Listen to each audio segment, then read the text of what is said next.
If he fucking left.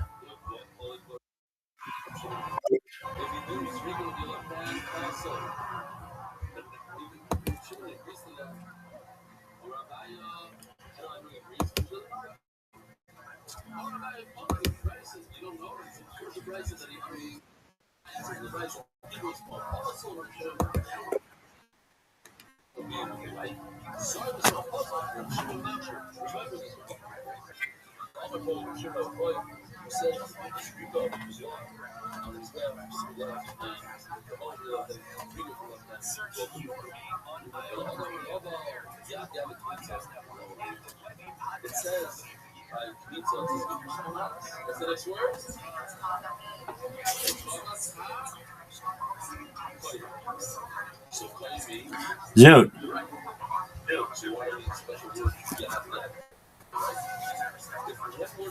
Zoot, are you ready to lose?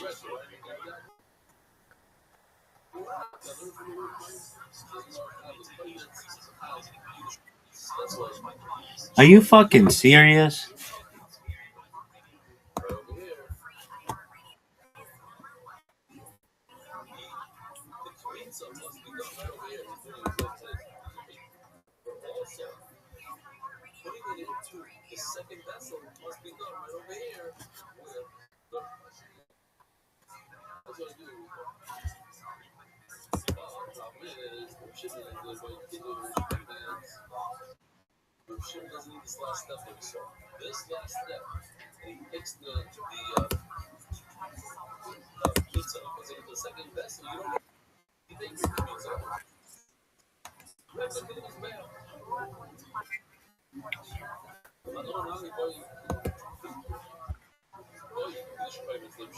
Are you fucking serious?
Yo. Yo. There you go. Yo.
Okay.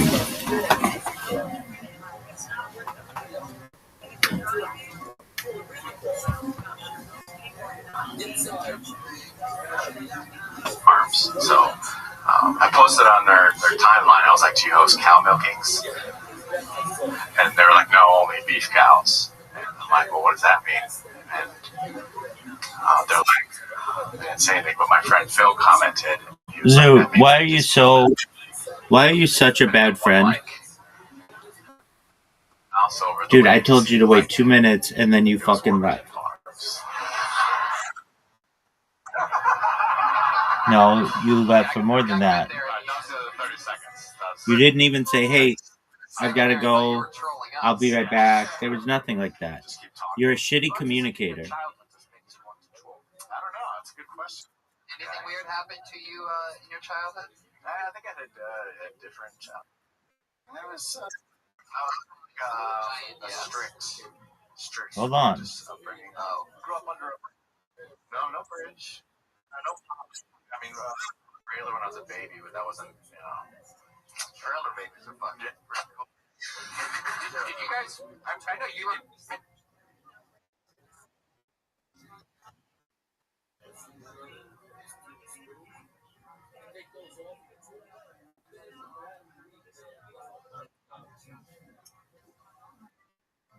Dude, he left again.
You were born and raised in a trailer? There's like a picture of me when I was a baby. I was in a trailer, but by the time I was like, what? Huh? There's a picture of me at Disneyland. I didn't grow up there. No, I didn't. It was just a quick stop. Just a quick. It wasn't. It was. We were rolling. It was a quick roll. We lived in the Magic Castle for a few years. Yeah, we always called it a mobile home, and when I was a kid, I never realized that was also a trailer. Yeah. I was like, it's a mobile home. But that was when I was little. Mainly suburbs. Yeah, real strict. You know, Jesus. I did a lot of cranking growing up, mostly with my friends and stuff. Like we were always putting like the tax on the teacher's seats, and That's a good one. shit in their coffee and stuff. Shit. Mostly just teachers. We were expelled? Did you get expelled for that? No, I never got caught.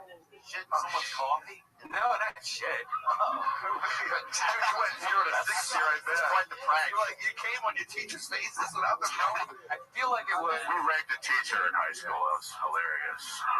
Hilarious pranks. I want to say it was like actually sleeping pills. What? I mean, this is like elementary school. How did you get sleeping pills? I think from my mom. You know, I was just like, oh, let's make her go to sleep and then we'll have to work. That's what my thought was. I think. Have you ever spoke about this? I think it's been over 7 years, right? This is the episode where we find out Brian's a serial killer. I know it. I mean, you're a criminal. Delete this tape. You need help, Brian. Hey, I was like fourth grade. Have you ever been described as exhilarating? This will be the first time. Is that what you're trying to say about it? No. No, I'm just saying, like, I really want to know how you are, like, off stage. No, I mean, I'm laid back. No way. What time do you go to sleep at night? Lately, it's been late, huh? Lately, it's been about 11, 12 o'clock. Whoa. Lately. Right after that. Why lately? What changed? I don't know. I'm more tired. I've lived here for like 4 months. I'm more tired being here. Yeah. That's a thing. There's a struggle. Yeah, I think it is. Yeah. What do you normally do to fall asleep or while you're falling asleep? Is there something that you watch or Do you listen to tapes of yourself? Alex? You're getting sleepy. Very sleepy. Super tired. You just talk yourself to sleep. That's a good idea. Like, I'm tired. Well, it's about 11 o'clock. 2 sheep. I think we're on to 3 sheep. We can make money. We can make money together. 5 sheep. 6 sheep. 7 sheep. 8 sheep. Alright, guys. We are just beating dead horses early on in this episode tonight. I listen to Rain. You guys ever do that? I love it. Listen to the sound of rain? Yeah. Oh, that's great. By Tin Roof. Ben, you're a gentleman. Well, thanks, Ben. Yeah, thanks for having me. Fun meeting you again. There he goes. Thank you, guys. Ben's on Twitter at Palmer Thinks. Have a nice night. Jordan Eggleston's at Jordan Eggleston, if I didn't mention that already.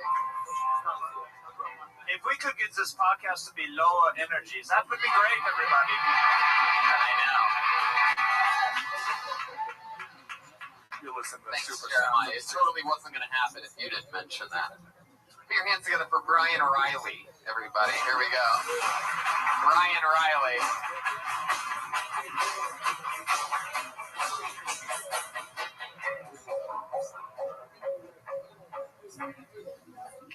What's going on, guys? I am 41. I'm single.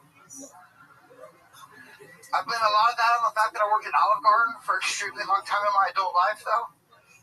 I was able to hook up with women while I worked at Olive Garden. That wasn't the issue. I just couldn't seriously date women that fuck guy that works at Olive Garden. I have standards for myself. You just fucked the guy at Olive Garden. I can't take you home to mom. You fucked me. That's embarrassing. So I guess I mentioned it. I did work at Olive Garden for a while.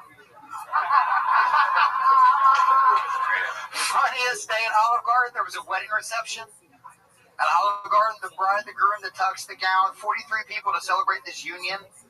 Okay? I live at the beach in San Diego. I've been doing drugs all my life. I can't judge anybody for anything at all. But that bitch settled. You know what I'm talking about? There's no way that was on her bucket list. She knows what I'm talking about. She's laughing. Oh. All right. Brian Riley. Wow. Fuck yeah. First of all, I'm completely in love with you. Never before, just hearing somebody's 60 seconds, I think I know everything about you. I pretty much picture everything. That was the goal. A lot of drugs. You've been working at Olive Garden forever. Not anymore, but San Diego. What do you do now? I'm a chemist now. A chemist? Yeah. Wow. What do you make? Breadsticks and salad? How the fuck do you go from Olive Garden to being a How do you think that salad? How do you think that salad becomes never ending? Exactly. What kind of fucking crazy, creepy Olive Garden Walter White bullshit are we talking about here? Where now you're just producing lettuce in a lab. What is it, Brian? How are you a chemist all of a sudden? I got a degree a long time ago in biology, and I just started using it so I could have a day job to do comedy. Did you get diagnosed with lung cancer a few months ago, and your wife and kids don't know about this chemist? No, not at all. Not at all. Sometimes you go off in a trailer in New Mexico? No. All right. Why'd you end up on drugs, I'm wondering? From Kansas, man. Working. Yeah. What else were you gonna do? And working at Olive Garden. Yeah. You're fascinating. Like the dichotomy of like, I worked at Olive Garden my whole life, and now I'm a chemist is amazing. Yeah, it's only been about a year I've been a chemist. But yeah. All right, well, don't sell yourself short. God bless. Tell myself. I have a question. The segue that you did, where you're like, well, yeah, I guess I mentioned it when I work at the Olive Garden. Is that a segue you do that's meant to be funny, or did you just kind of stumble into that? I kind of stumbled into that. That was the funniest fucking part for me. I know I'm gonna go back and listen to it, and I can add that in or something. How long have you been doing comedy? 2.5 years. 2.5 years. Yeah. How long have you been in Los Angeles? Oh, I'm from San Diego. I'm just up here working for a couple days. What are you doing? Chemist. Yeah. What are you making? I'm making active pharmaceutical ingredients. I make drugs. I make drugs for a living. Performance, pharmaceutical. Active pharmaceutical ingredients. Like yes. what? Creatine. He's not going to out himself as a drug. He's not going to out himself. He's a drug dealer. You can't say? Is it steroids? No, it's drugs. It's not. It's kind of scientific. I don't want to. It doesn't sound like it at all, by the way. Like, now that I've talked to, now that we've had this 30 seconds, I totally would not take anything that you made. Oh, I would. Do you straight up Work at the Olive Garden and he makes drugs. Yeah. Sounds like the best drug ever. Oh, do you make drugs, or are you a chemist like for real? I'm actually a chemist for real, like in a lab. Hold on. Are you Yes. like a real chemist? Like you actually Like a Yes. real one. like a real guy who Yes, actually the company's based in Bubendorf, Germany. It just sounds a lot like you. Yeah. What was that conversation like when you gave you 2 weeks at Olive Garden? Like, yeah, listen, it's been great. I love everyone I worked with here. This is not you, it's me, but I'm going to go become a chemist. Yeah. I have a job as a chemist. I got to leave. Well, I had to get a job as a chemist. I want to do this full time. Did you make I need a day job. Follow-up question, Sal's question. What was that interview like when you handed over your resume to the lab? And it just said Olive Garden, 27 years. I started there as a glass washer for 3 months, and I got promoted because I knew it. Of course you did. You're white. What are you talking about, But Brian? I told them that I knew how to wash dishes because I've washed dishes for 20 years in restaurants, and they're like, "Okay, that makes sense. You're hired." You're like, let me shoot you straight, chemistry people. When I'm here with your family. That's an Not Olive Garden. you, but I everybody else. tried, but I shoehorned it. He tried. I shoehorned it in. I once had an Olive Garden joke. I said I went there. They told me it was an hour wait, and I said, "Is that how you treat family?" Thank you. That's That was good. That was good. That joke means it takes the tour of Italy. I like it. That joke got him on TV. I have a Olive Garden song on Spotify. My friend Bone Cage made it off my lyrics, so check it out. On Olive Garden Butthole. I'll get on that. It really is. It's a big hit in Germany. Olive Garden, by the way. It actually is. I know, so that's why I said it. Do you believe in Olive Garden?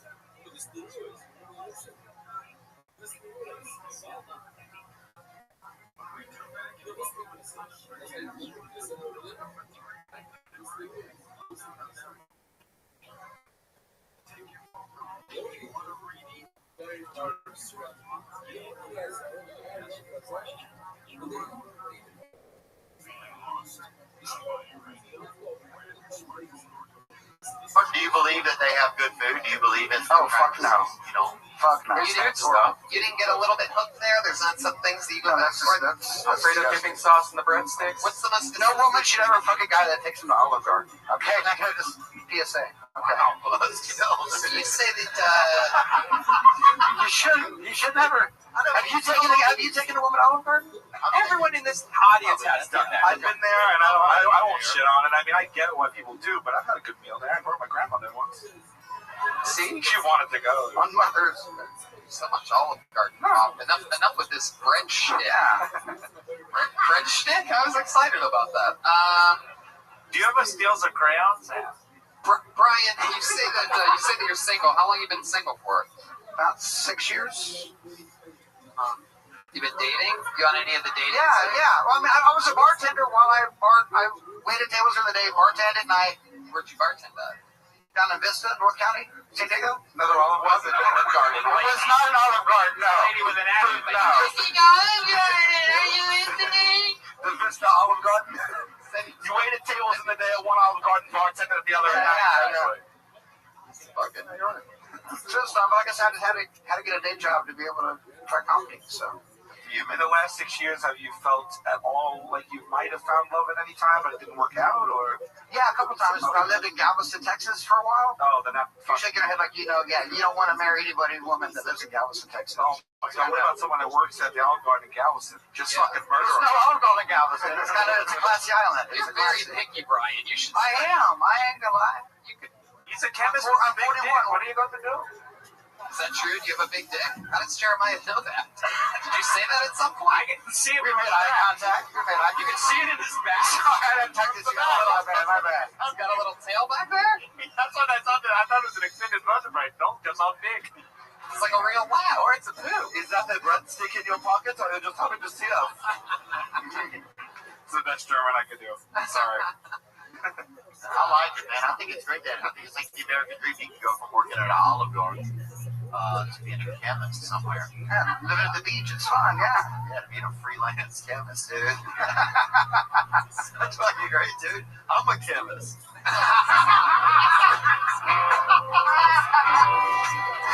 Oh, that's awesome. See how that works? What made you pick San Diego? Just because it's nice? The beach. I was living at the beach in Texas. I just kind of wanted to upgrade beaches. Galveston. Were you there when Robert Durst put the body out in the water? No, that was before me. Yeah, okay. I was there during Hurricane Ike, all that fun shit. Hurricane Ike. Yeah. Sounds delicious. Was Hurricane Mike right near there? No, not at all. You do a lot of canes, you cane hop, you go to a lot of You hit Tina Turner, but I've been here for yeah. Lived in Florida for a while. My cousin's a fucking cane hopper, dude. They're fun. They're fun. Until it really hits. Like a Category 1 and Category 2 hurricane's kind of fun to party through. Category 3 and up, you want to get the fuck out of town. Yeah. He knows what I'm talking. You Don't understand? in a Category 3 hurricane. You know, like Category 2, you can still stay there. You want around, you can party. Lights will go out for a day or two. You'll get drunk. Work will happen another week. You'll be back to work. Category 4, get your dick out, let Mother Nature give you that blowjob, bro. Oh, see, I left town. I got the fuck out of town for that. See, Stay and play. you stayed. You stayed. See, I learned my lesson. Thank you for being on the show. Thank you. What's the craziest hookup you ever had, Brian? I know these restaurant people. Nights get crazy. With Okay, I was like 2 months ago. this was very recent. I hooked up with the hottest chick I ever hooked up with. Walking to the store to get cigarettes on a Friday night in Ocean Beach, San Diego. It was fun. You just kept walking. Well, No. I took her back to my place, but I took walking out to get cigarettes. did you meet this lady in the lab that you were at? No, they won't talk to me there. They're too smart. Was her vagina circumcised? No. It was shaped though. It was beautiful. Are we gonna go down this road? We can go down this road. I don't know if you should move on, but I can't understand. Like, what did you say? Who said something first? And what was next? That just takes me through how that led to you fucking at your house on the walk for cigarettes. Because I think we all want to know, don't we? Like, Absolutely. Can I take a guess before you go? I take you as the kind of guy you're walking to get a pack of cigarettes. I picture you whistling. Am I right? whistling Everybody Hurts. And she's just like, hey, what song is that? You're just like, what song do you want it to be? I work in a motherfucking lab. Something like that. Okay, how did it go? No, I went to the store to get cigarettes. There was a bar in between. She was going to the bar. I started talking to her. She kept talking. I went to get cigarettes and went back to the bar. Yada yada yada English. Yeah, exactly. Don't say we started. We were at the bar. We were sitting there talking. She looked at me and she's like, "Will you go down on me?" I said, "Yes." She's like, "Let's go to your home." Wait. Stop, Brian. Stop doing this fucking thing that you're doing. Listen, we're gonna go piece by fucking piece. I left the house. Shh. Stop. Just start answering my questions. All right? Okay, yes. Here we go. The first time you saw the girl, was it when you were both walking the same direction? Yes. Okay. But you didn't say anything at that point, right? I love this music. Keep this going. Yeah, I started talking to her right away. Yeah. So you started talking to her while you were walking down the same sidewalk? Yeah. Side by side. You're like, hey, what are you up to? She's like, I'm going to the bar. You're like, I'm going to get a pack of cigarettes, but I guess I'm going to the bar now. Yeah, we started talking. We went But and got what were the cigarettes. exact words? I don't remember the exact words. I was drinking all day. I live at the beach, man. Like, if I can remember, I had to try what I said to the girl. We want to believe you. Please tell us details. Just paint a picture for us. Call out my name. You can do anything right now. I told you exactly what happened. This is like Drew Carey if he got hit in the head with an aluminum bat, by the way. But with Whose line is it anyway? It's We yours, went to get motherfucker. cigarettes. We went to the Make bar. it one story. we're dying. We We're started drinking. one fucking detail. You can do anything. I gave you the details. I told her I think I told her she had to say pussy. But what do you want? Wait, the music got too loud. What do you want? I think you may have actually I upset told her what she said to me. I told her she had to shake pussy. What more details do you want? What? We want some details, just one thing. Do you remember anything about it? You were that drunk you don't remember anything? What she said, what you said, how fast you came, anything crazy happened? Oh, it took me a while. I was drunk. How long before you put your sample in her beaker? About 20 minutes after being home. I love No, we said that she used to live in Ocean Beach. She was down there hanging out with friends. I happen to live right down there by the bar. Like, let's just hang out, let's party. All of a sudden, you're answering these questions like we're detectives and you're being interrogated right now. And Well, she's like, y'all jumping on my shit. like, So, you yeah. know this girl at the end of everything. What do you want to know? I was drunk. I don't remember. I don't know what time it happened. Yeah, this is the worst interrogation. It's like the first 400. Seriously, bro? Seriously, bro? Meow. The worst. Meow. I just meowed him. Okay. I love it. Brian Riley. You're gonna be fine. You're not your father, dude. You're gonna be fine. Oh, thank God. Thank God I'm not about yeah. You're cool as fuck, man. I love that you're chasing your dreams and that you're a funny guy. 42? 41. 41. Well, I had you pegged for 42. Oh, I hear it. I'm older than him. You're living a life. You just walk on the street fucking people. I sort of That's a good life, man. I'm not complaining. You're like a cool rape. Just a, you're just a chemist. Just a chemist, minding your own business, big swinging dick, going to get some fucking tobacco, just fucking people, just living your life, man. Don't know, man. If you dye your skin, you can be a rapper, bro. You got this. Albino Snoop right here. There you go. Brian, I absolutely love you. It was nice to meet you. How are you doing, Brian Riley, ladies and gentlemen? He's on Twitter at Brian Riley Comic. How great. 2.5 years into the game. He's making all of his dreams come true. How long were you working at Olive Garden for? Last question, Brian. 1 year. 5 years. That's it? 5 years? No, that sort of sucks. You know what we're going to do right now? We have one regular. Guys, we have one human being that doesn't even get pulled out of the bucket. This young lady does a brand new 60 seconds every single week. For a while now. She's the one regular. She's one up now. And then we're going back to the bucket after that for the rest of the show. But here she is. Ladies and gentlemen, the great Allie Makovsky, everybody. The Kill Tony regular. Hell yeah. I am half Jewish. Thank you. I'm half Jewish. My dad's the Jew in the family, so all my life people would always tell me that I'm not really Jewish because it's like this whole thing, you know. People always say, "Oh, your dad's Jewish, you're not Jewish." My whole life I've been told I'm not Jewish. And then I went to this rally, and a bunch of white supremacists were there. And they kept saying, kike, kike. And I was like, oh, really? Thank you so much. I was like, it's okay though, my dad's the Jew. And then they just kept saying kike.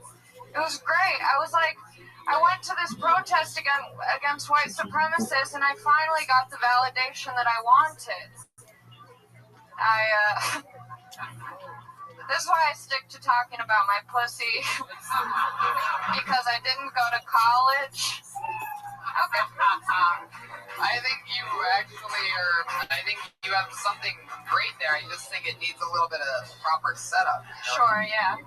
I kind of dragged it out. I think you just need to tell the truth, because you were in New York at those anti-Trump rallies, right? Yeah, I mean, it wasn't originally like anti-Trump or anything, but it kind of became that. Fuck Donald Trump.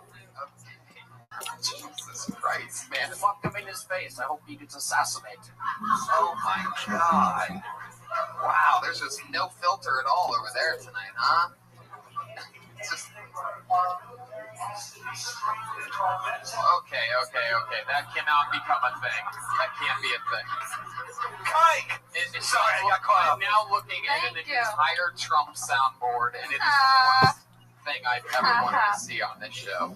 Nothing is about it started like a Trump soundboard. There are actually some really, really funny ones in there. I'm really rich. I will build a great wall. I love this. We need to build a wall. All right.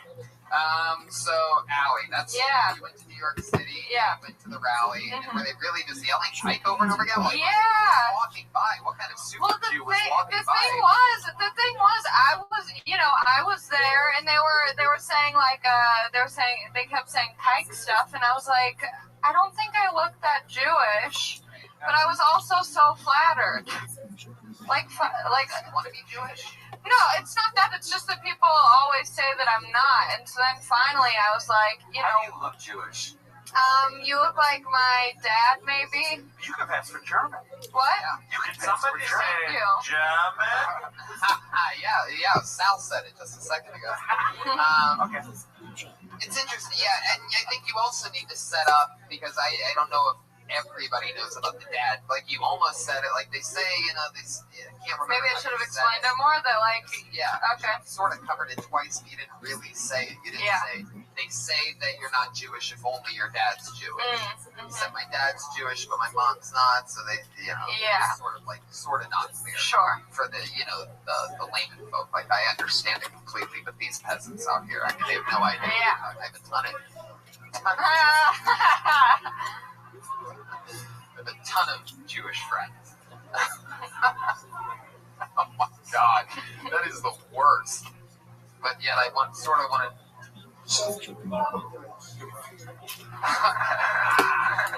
All right, Allie. I mean, what else is going on in the world? You come back every single week. She writes and performs and do 60 seconds every single She week. was in that video with the pro hood. I will divide us.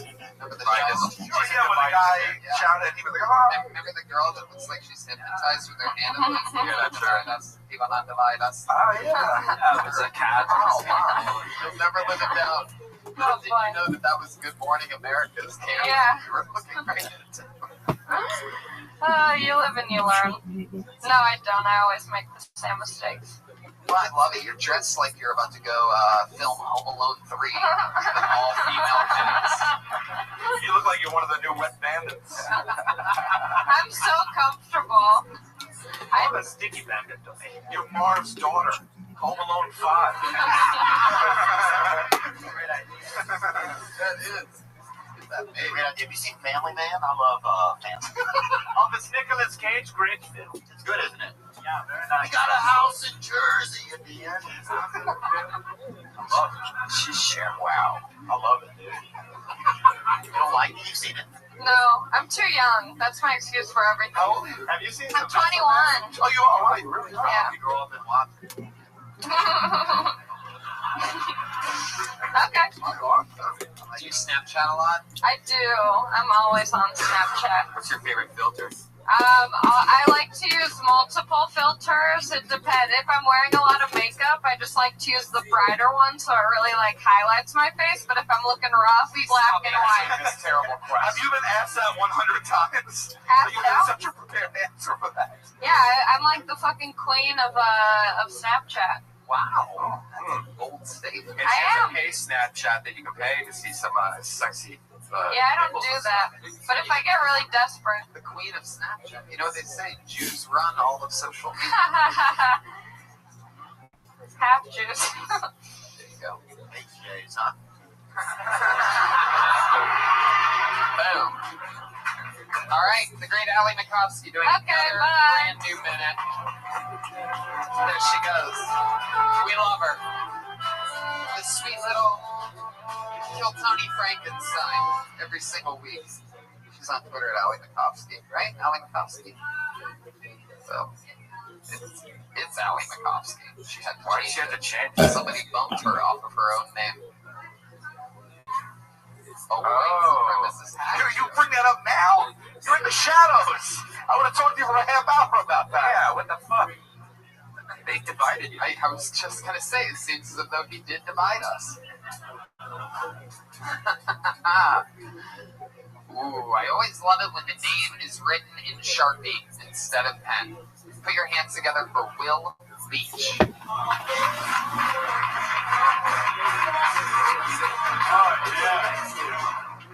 Here he comes with the Will Leach.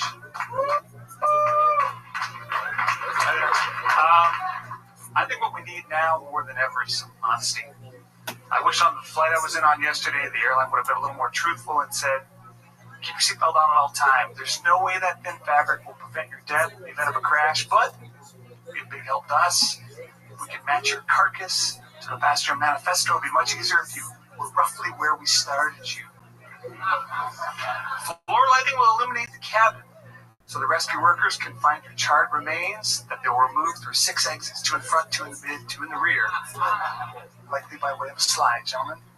If my honesty prays forward, next time you're put on hold by your cell phone company, maybe the message will be something like, you know, we're not experiencing higher than average call volumes. We're largely understaffed, completely disinterested. Currently, watching cat videos. Then we'll watch porn. During peak periods at the same time, cat porn. Thank you for your time. Honesty.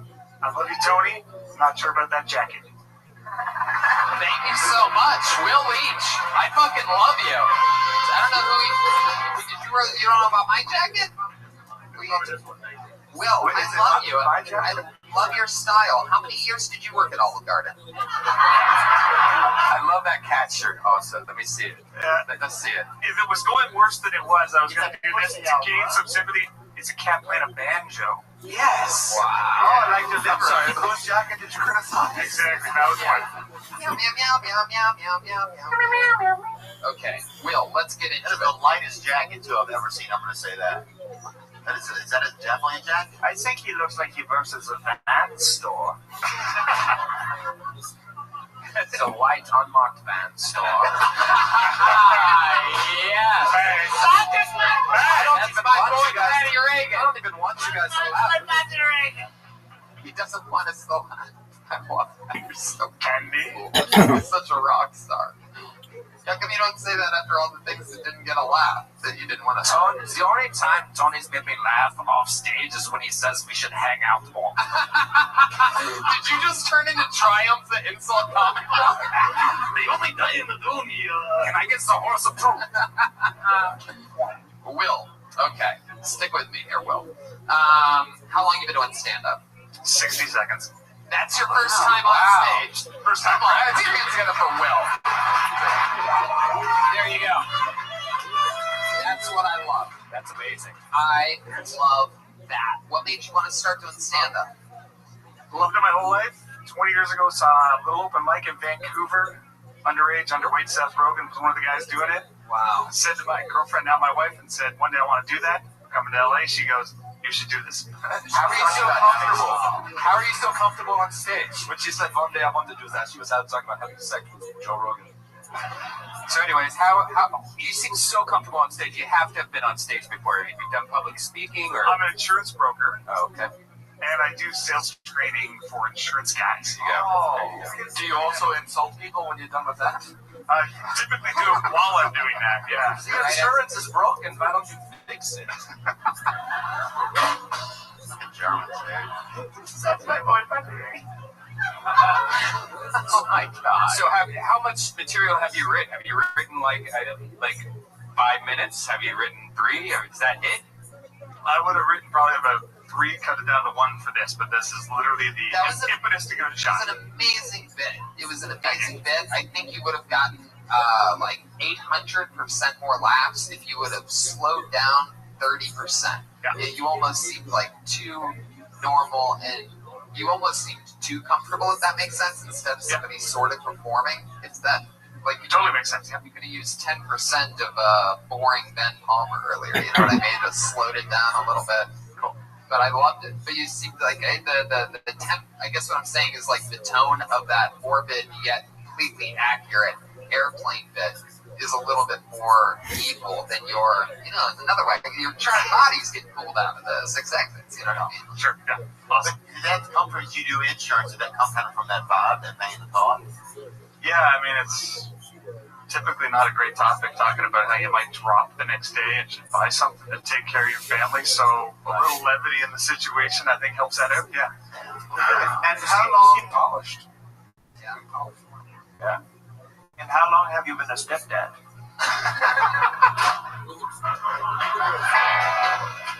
Next question. Next question. Yes, Yeah. of course. Yeah. We might have hit a nerve, but aren't we all curious how long he's been a stepdad, so? How long have you been the evil stepdad, yeah? Do you have kids, Will? I do not. You don't? No. No. What's your favorite category of He doesn't consider his stepkids kids. people? What's your favorite category of porn? None. No, you don't watch porn. Stepson. Good call, man. Smart answer. You don't ever watch porn? No, smart answer. We get it. Your sex life is banging, right?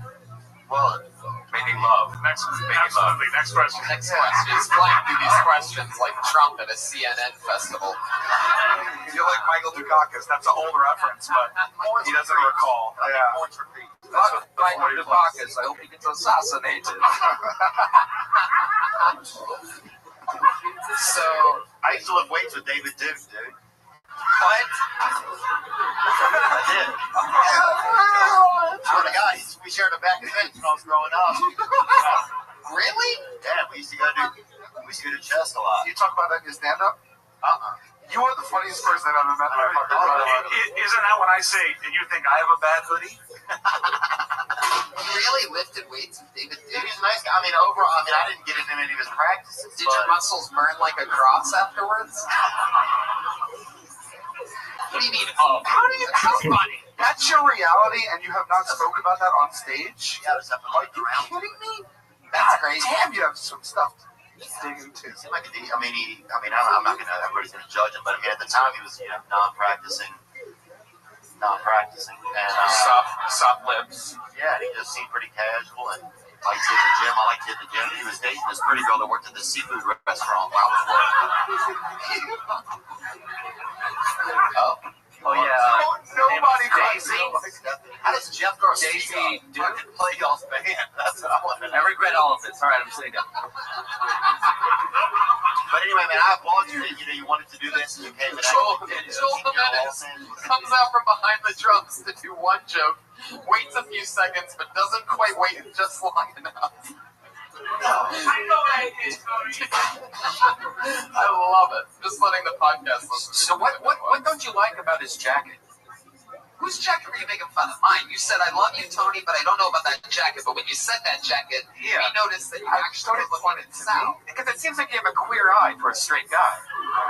Oh my God. Well, did you do something different tonight?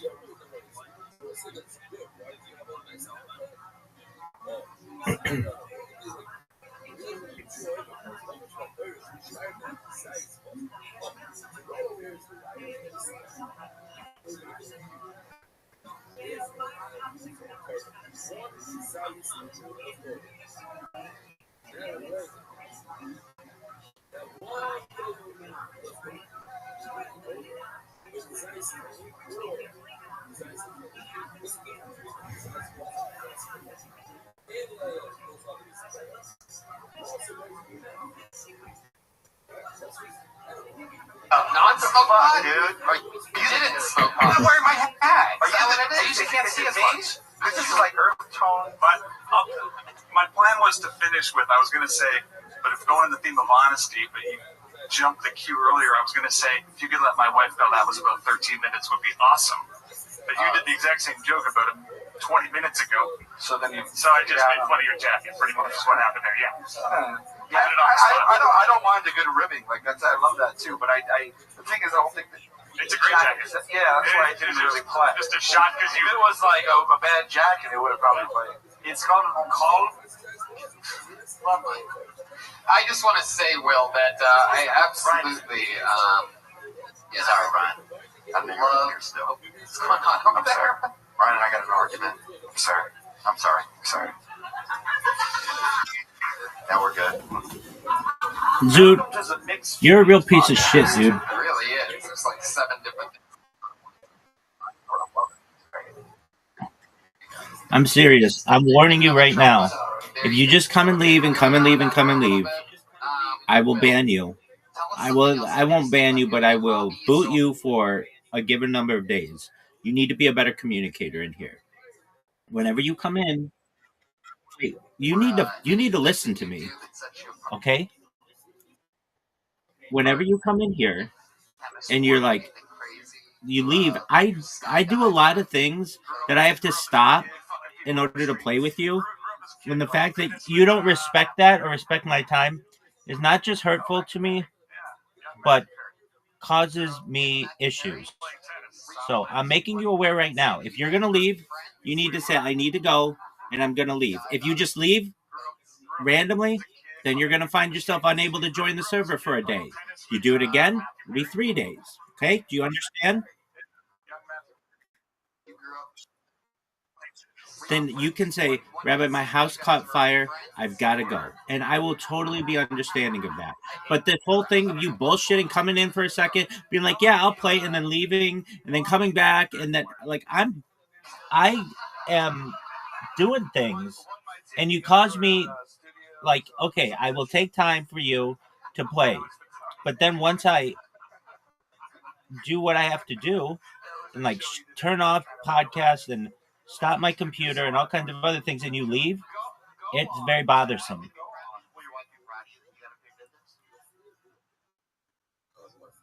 So when you leave, you need to tell me, or else you're just not going to be able to join. You're going to have a 1-day ban, a 3-day ban, and perhaps more.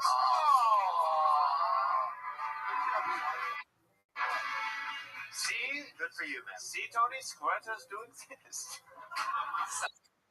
Yes.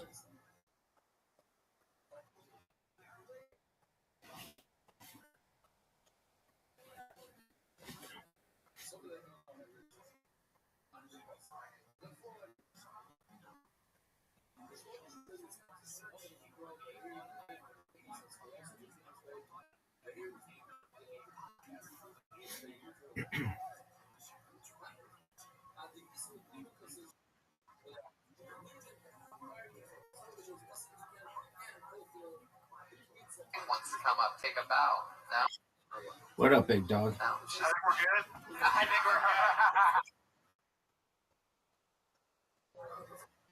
You've had quite the ego ever since Fuller House. I'm not like a huge fan of roasts, to be honest with you. I mean, I do like them, but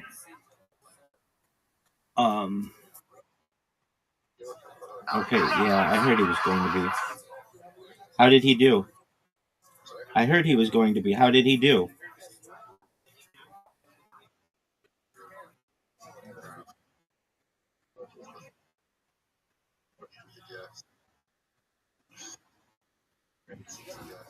Okay.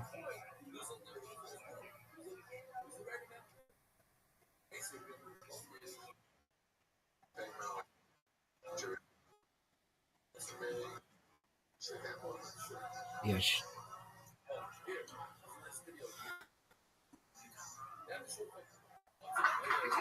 sign up again, though, man. I really, if that was your first one, I would love to see. Why do you say second. Chelsea I was gonna Handler's give you Jewish? actually some minutes at the ice for the show this Why week, do you but say Chelsea Handler's unless you want Jewish? to do 3 minutes.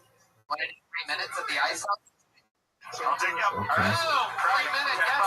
But I mean, why did you say that? First time ever doing stand-up, and he just put motherfucker. Will Leach doing stand-up for the first time. Just wanted to do it for 20 years, and he just did it in front of you. One of the most quiet, mellow audiences we've ever had at this.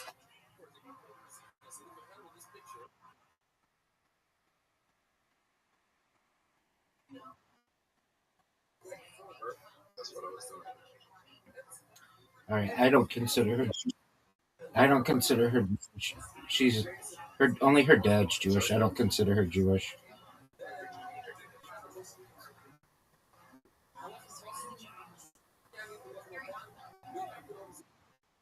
Zoot, you're down 2 holes to none.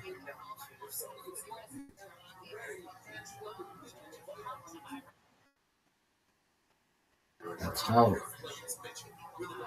Orthodox Judaism treats it. Episode 200. Hey, Sal needs a drink, Josh. If Sal can get a drink, what would you like? Or you could convert. Yeah, if you go through an Orthodox conversion. Wild and practical jokers fans that know everything about you. It's Jameson Neat, you idiot! By the way, they're bringing back Zima. I don't know if you guys remember Zima. They're bringing it back for a limited time. Oh, wow. And they're bringing back spousal abuse. Yeah, I was just gonna say. Zoot, do you recognize that it's over for you?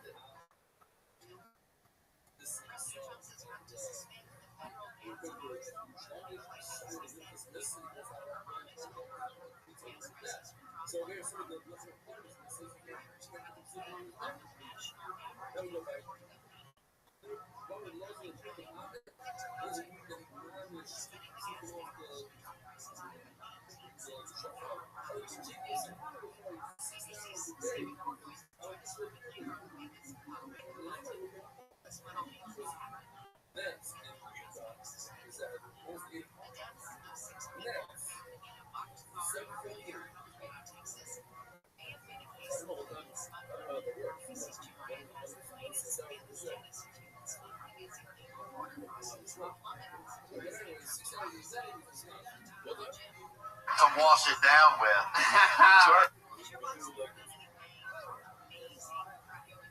Remember, Sal will have a rum and squirt if you have it. Do I remember in '94? I figured my first Zima. I actually liked Zima. Like I still drank it till the end. Do you guys remember Surge? I was a squirt fan. Yeah, I always drank Surge when I got UTIs. Right. That makes it worse. Goes on a different. All right. I pulled another name out of the bucket. Put your hands together for Joy Eileen. Oh, what a shot. Oh, wow. From the front row. Here she comes.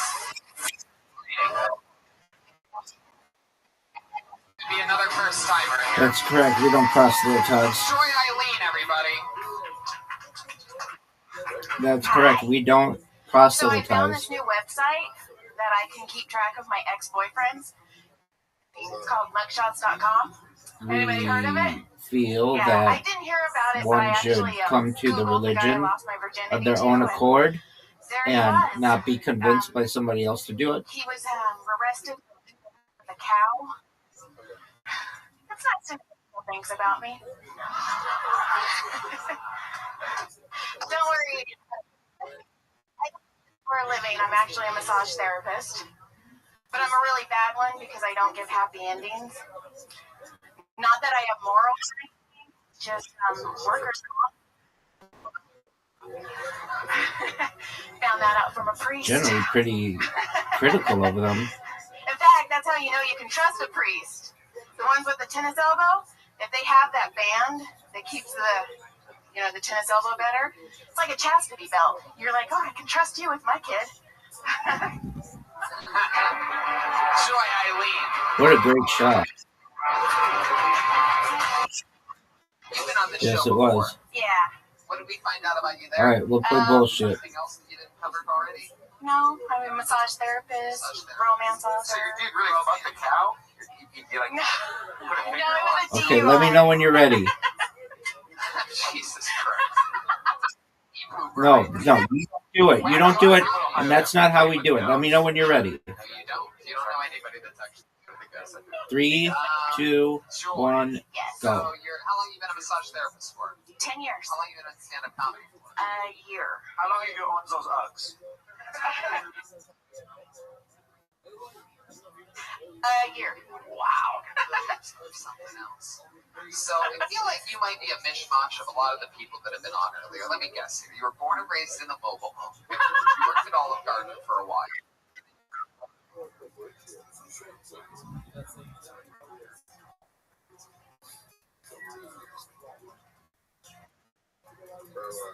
What's up, big dog?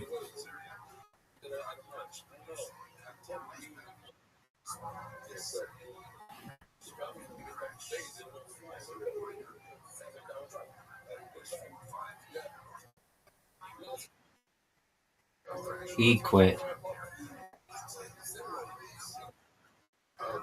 Okay.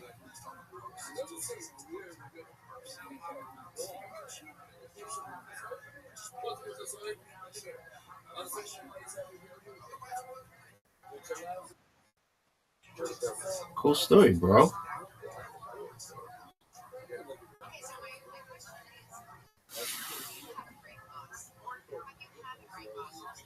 Arzu 15.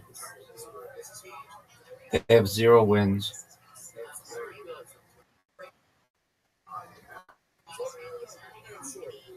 What is 8, 9, 10?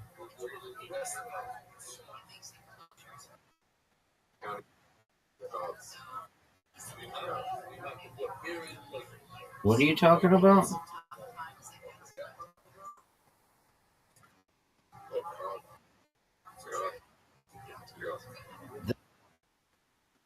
Dude, that doesn't make any sense.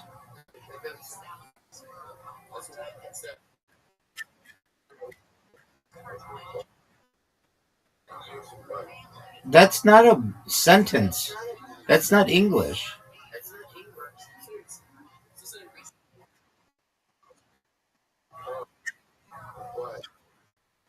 Dude, you just lied like 7 times in less than a minute.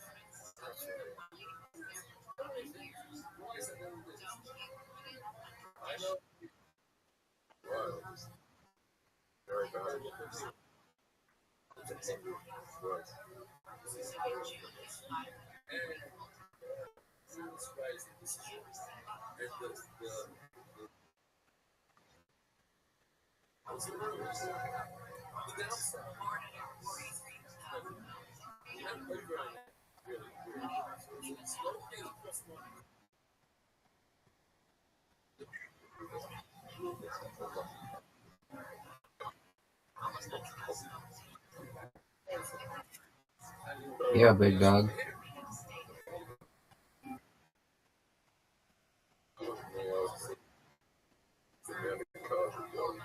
Dude, why aren't you paying attention to these guys?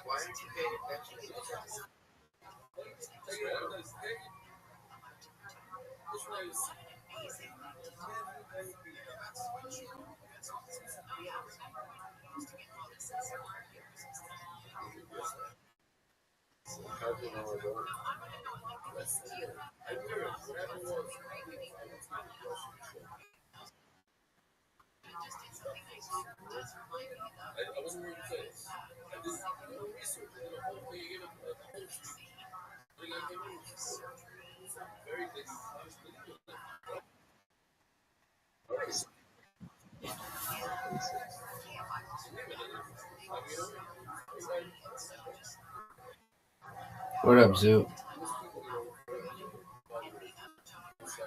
This guy did quit.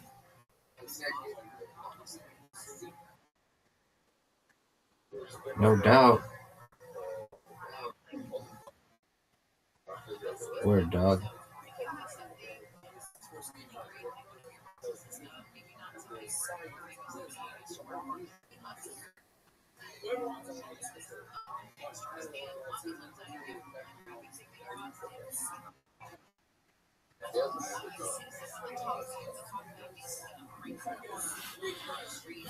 Dude, I'm calling so much bullshit on you. You shouldn't even think about it because I'm calling bullshit on you. Yeah, you. Well, I'm going to.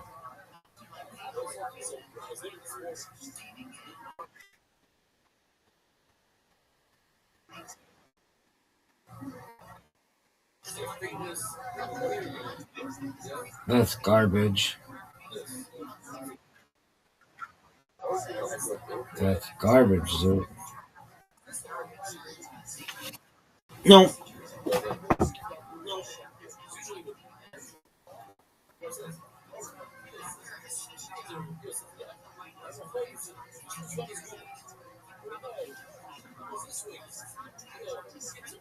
What do you want to go ahead? All right, go play a quick game. Quick play game and let me know how it goes.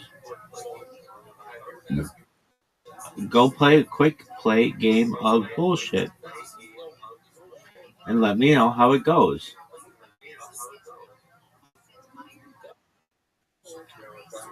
I'm watching my bot.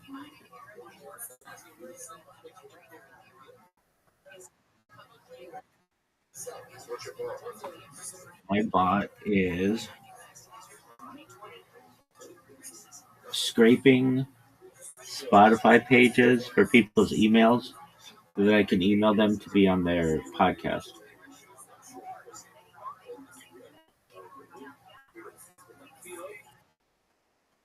Say what you'd like.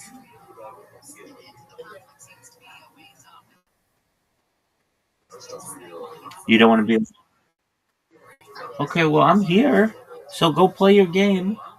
And I'm here. I'm listening to you.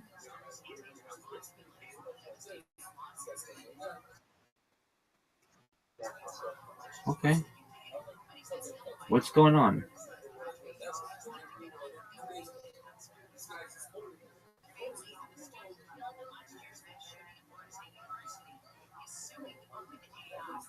So you have a very good life. You live in paradise. You don't have to work. Your meals are made for you. You get to do stand up and make people laugh. Most people on earth would kill to be in your position.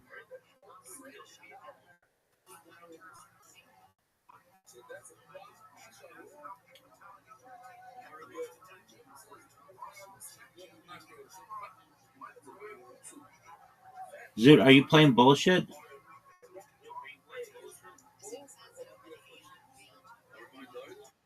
Okay. What are your cards? How many do you have?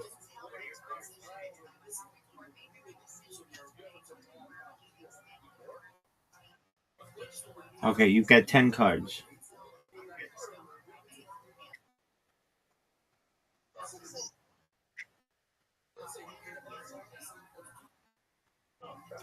You have 8 cards.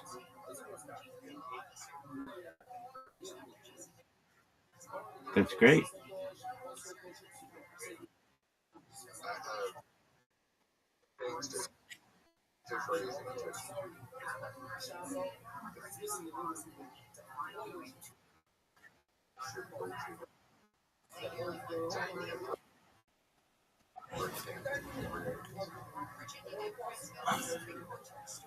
Why didn't you watch Kill Tony this week?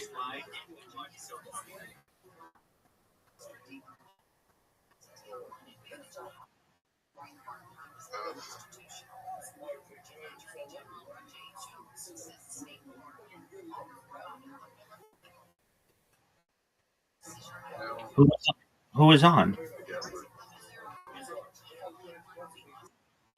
So you don't even know. James McCann's on this week. No. The guest was.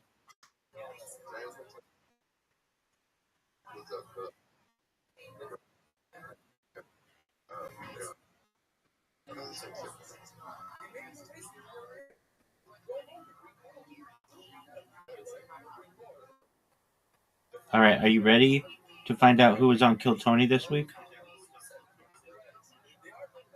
Louis J. Gomez, Ari Shafir, and Peyton Ruddy.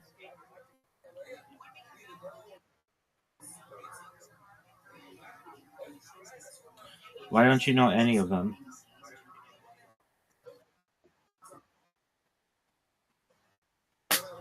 Post Malone.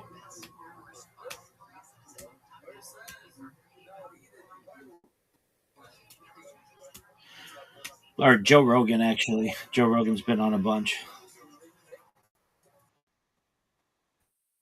Oh, way bigger.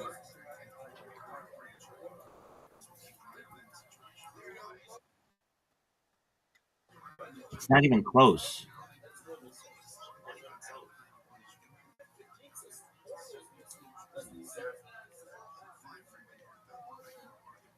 It's not even close.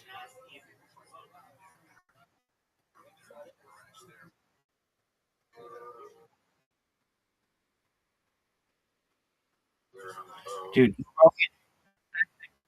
Joe Rogan had, oh, okay. Post Malone's music is in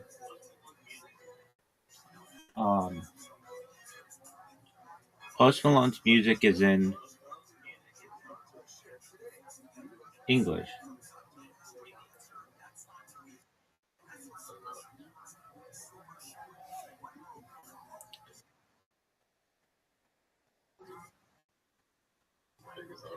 Joe Rogan has the biggest podcast of all time.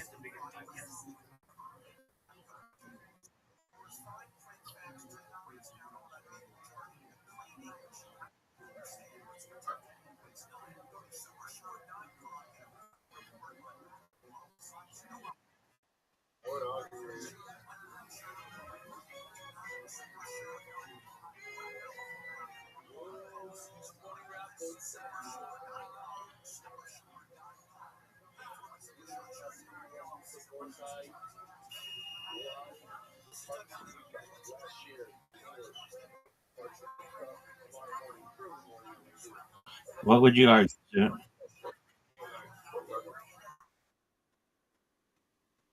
Not even close. Impulsive isn't even in the same realm as the Joe Rogan Experience.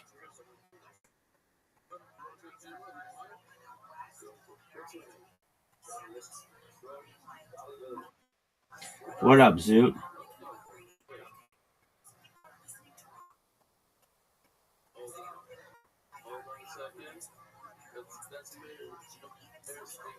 Zoot, when you say, "Hey, Rabbi, you need to talk afterward," I don't like just waiting around.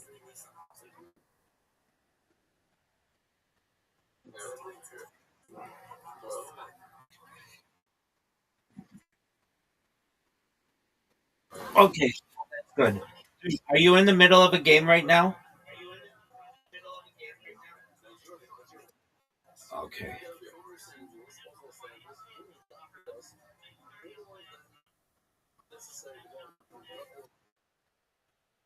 I'm the foremost expert in the world about neuroscience.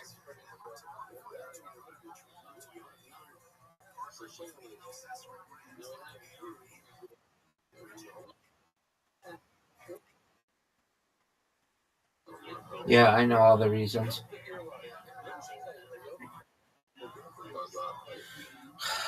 I mean, according to Family Guy, because you touch yourself at night.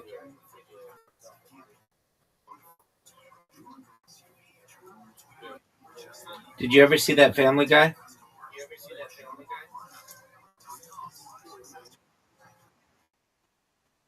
No, I do know the answer. Generally, creativity is a output for people who have mental issues because it gives them a source to be able to exhibit their thoughts, and also it helps to distract them. So it's twofold at least.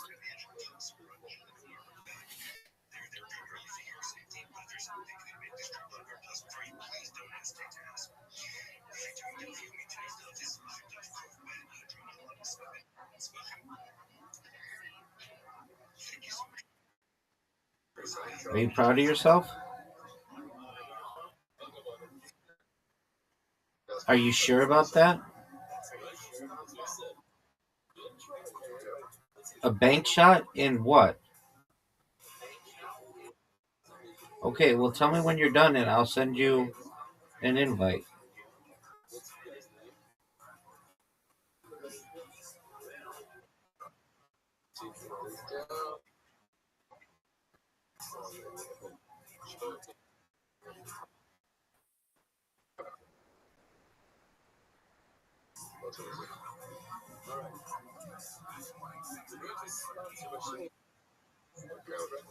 Scale of 0 to 10, the cat.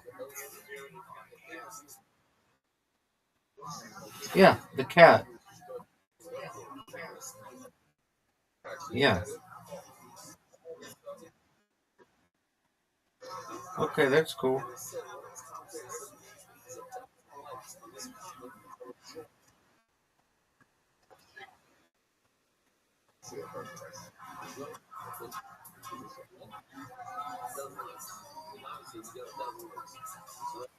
What up, pimp?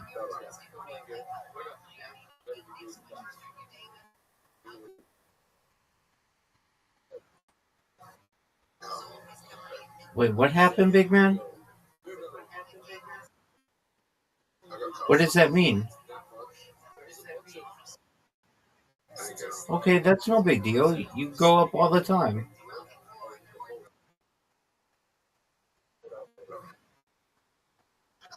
Okay, so that's no big deal.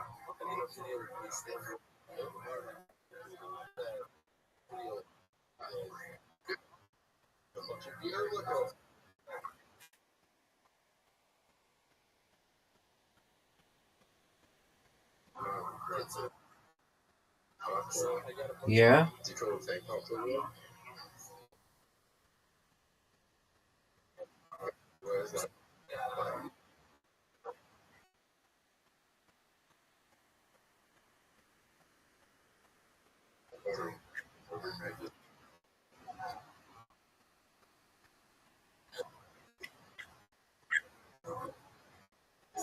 We get those kinds of rumors and other stuff.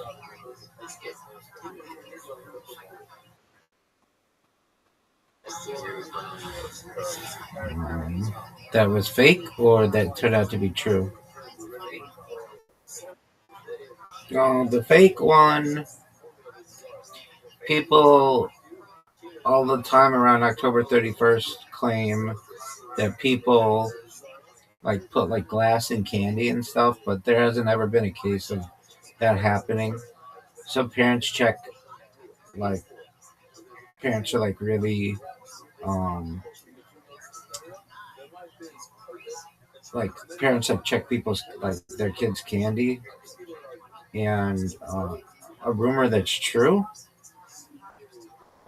probably like the Epstein stuff.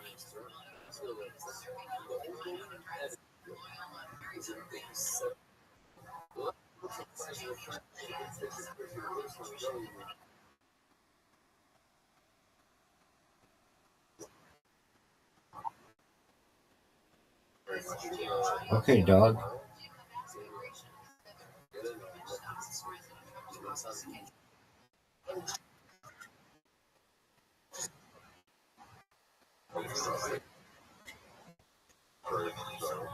Okay, dog. Are you done in your game? All right, are you ready?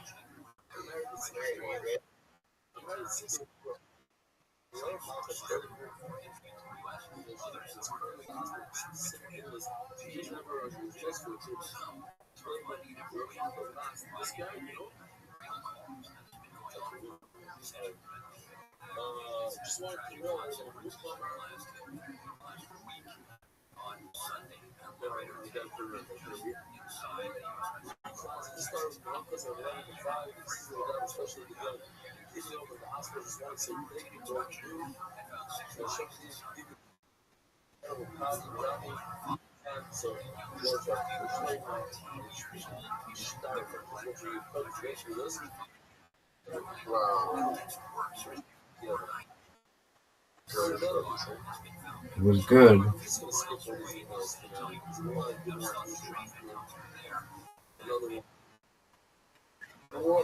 You saw it. I saw it. Everybody saw it.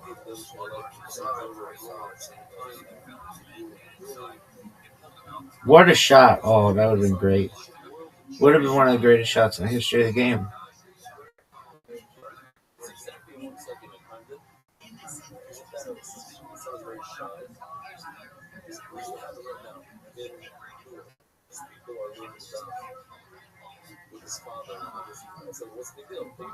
Just garbage. Absolute garbage. That was a terrible shot. What's up, big dog? Everybody likes me.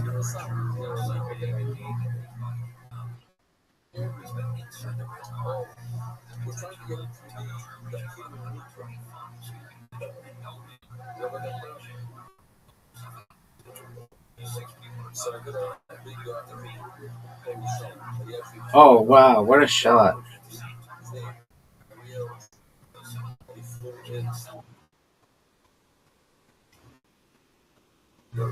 Cool story, dog.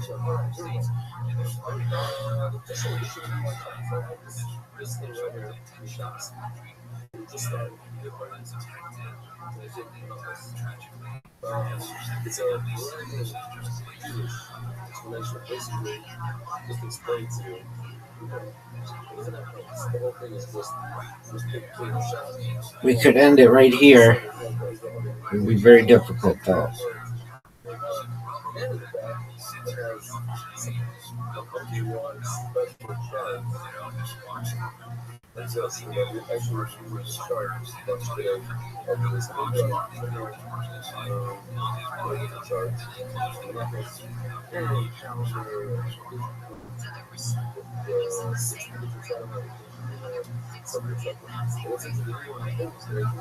No way.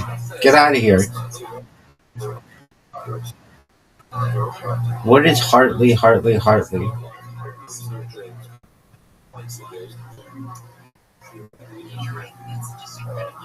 Zoot, answer my question.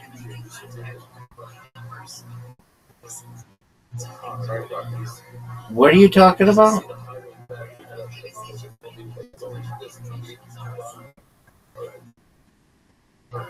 So why did you say Hartley?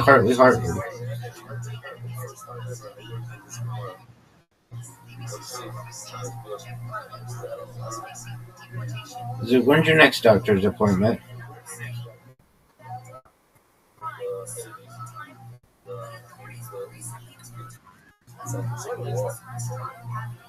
Okay.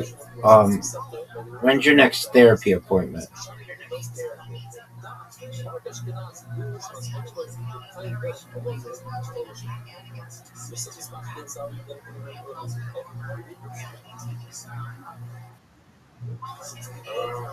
Just say, I don't have a therapy appointment, Rabbi, but I need one, and I'll make one today.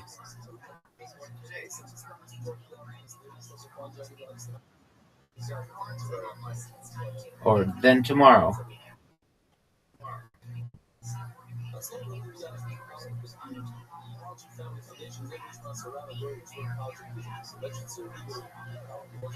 Are you seeing this, Zoot?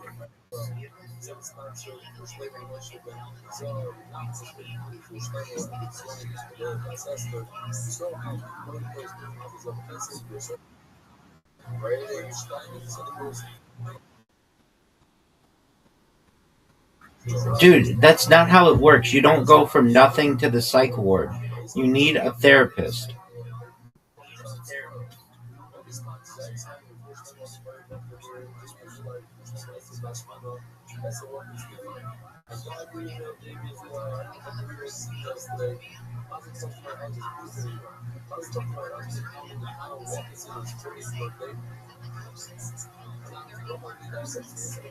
It's over, Zoot. You're done. Let's look at the best shot. It was amazing. It was a combo shot.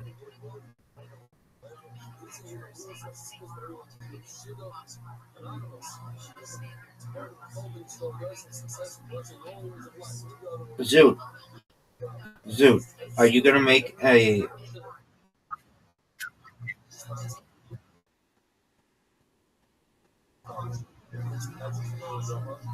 Zoot? What excuses? It's easy. You pick up a phone. Okay, I'm listening.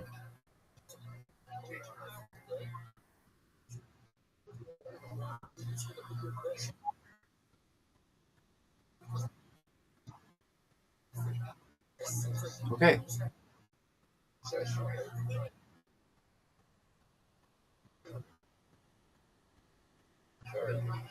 Why don't you just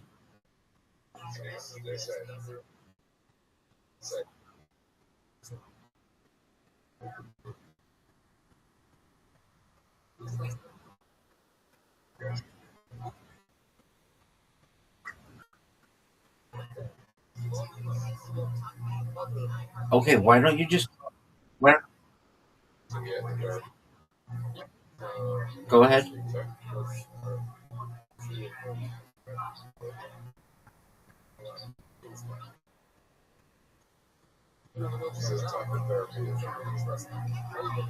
Okay. Then why don't you just go to the place?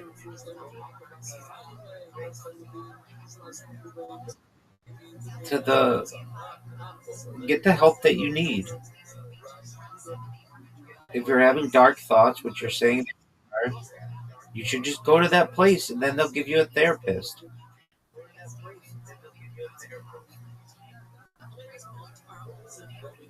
But it's not healthy for you to be like to say some of the things that you say, and I can't do anything about it, and Riser can't do anything about it, and you need help.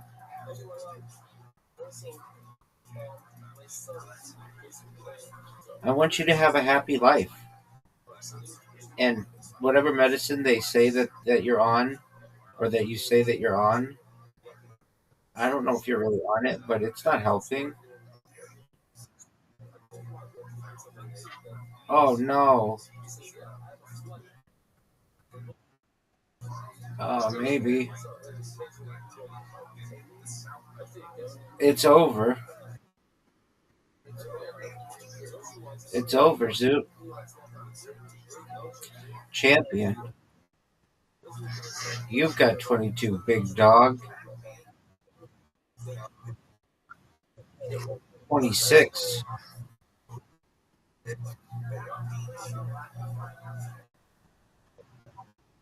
Zoot, can't you just go to a normal therapist though without getting checked into like a mental institution?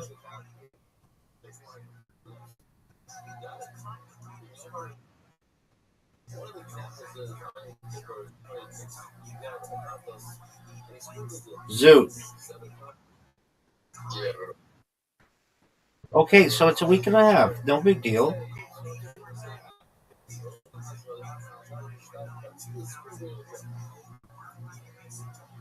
That's your goal this. What do you mean you don't know? What's that?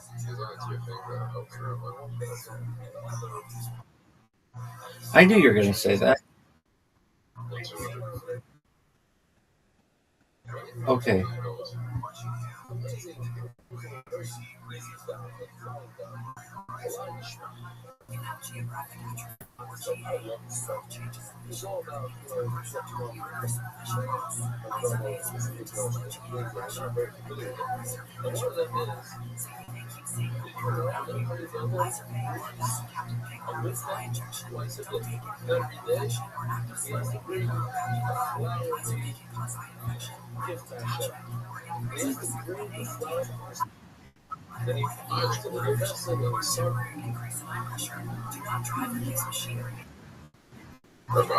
Depends.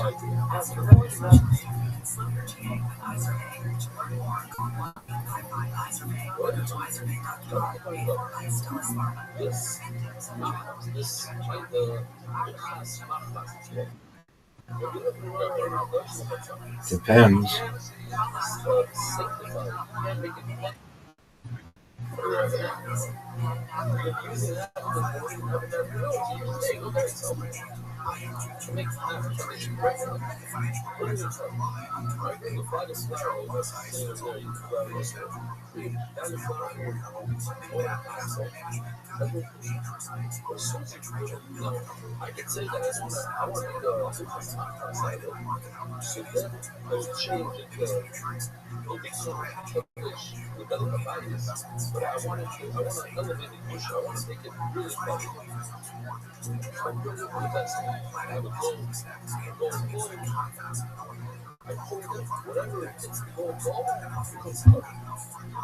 Good move, dude. Good move.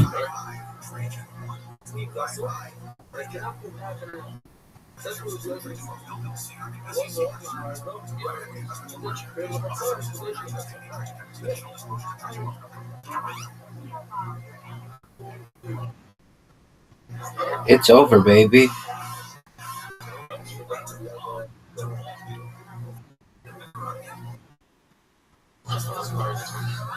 That's alright, you got a lot on your mind.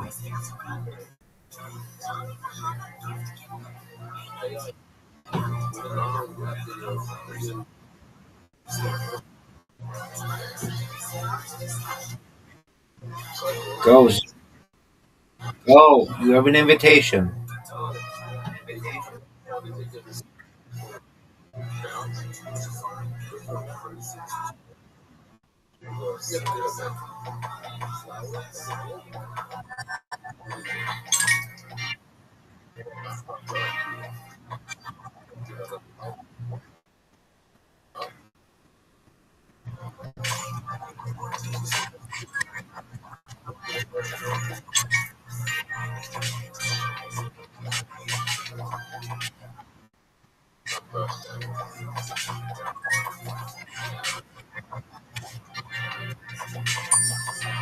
Shoot.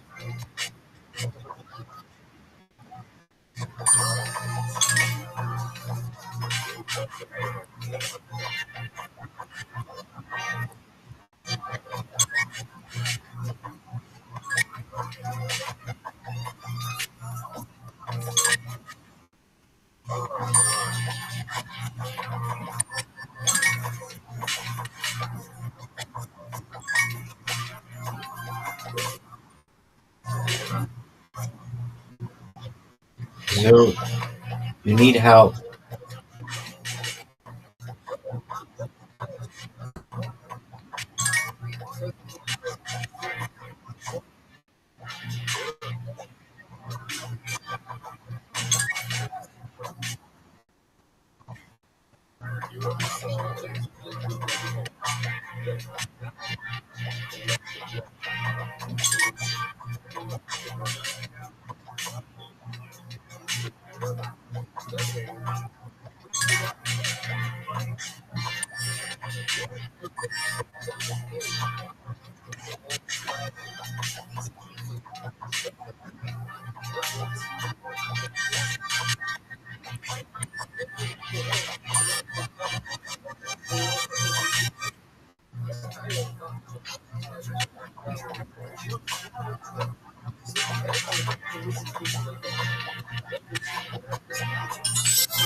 Do you think you can beat me?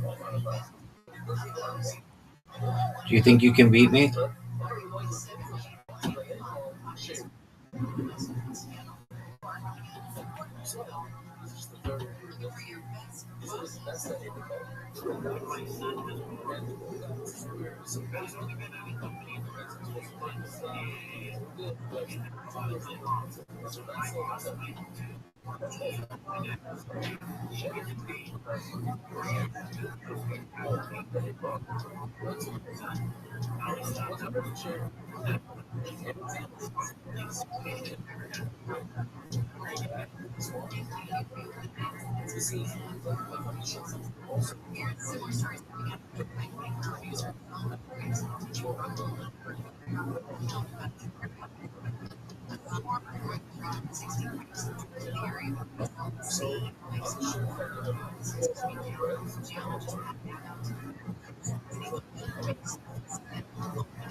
So, do you think you can beat me?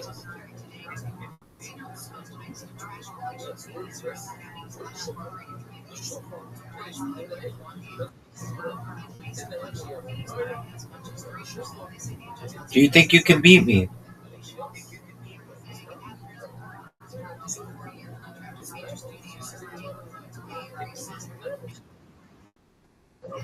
I don't know.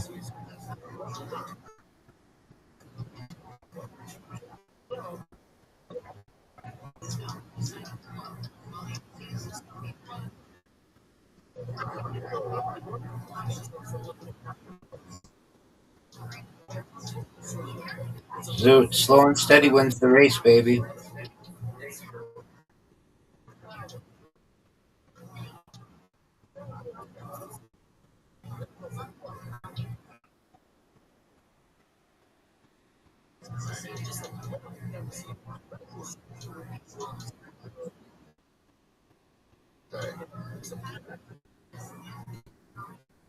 I'm on your heels, dog. I'm on your heels. I'm on your heels.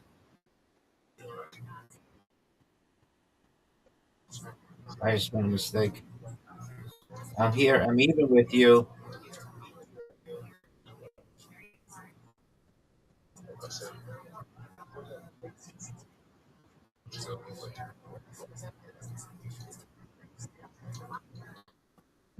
Not anymore, dog.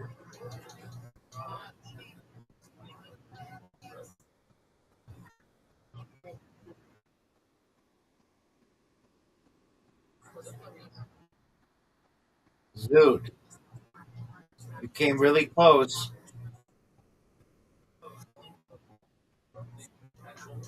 It's over, though.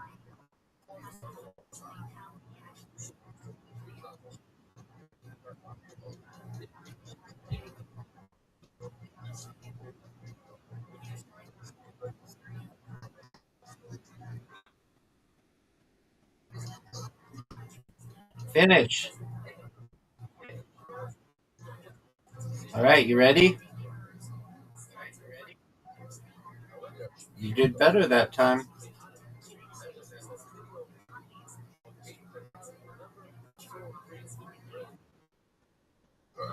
All right, well, start breathing, dog.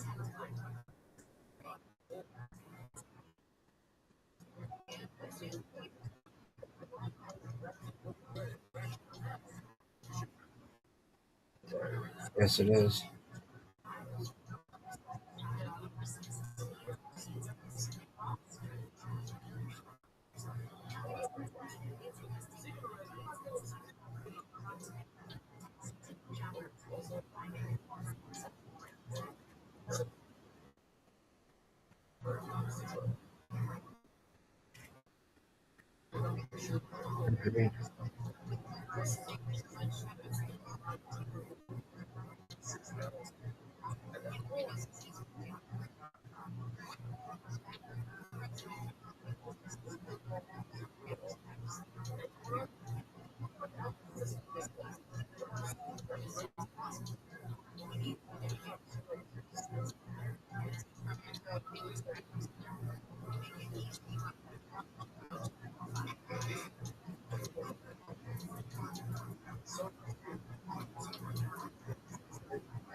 Are you gonna finish? Are you ready?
You ready?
Zoo, focus.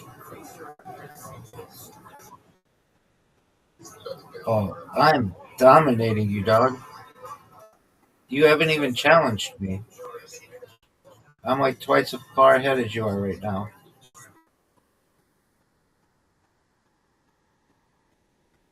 No, no.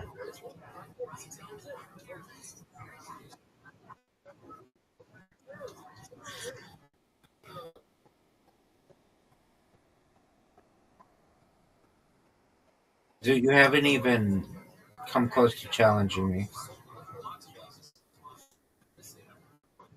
Like, not even, not even close. You, you're no, there's no way, Zoo. It's not even close.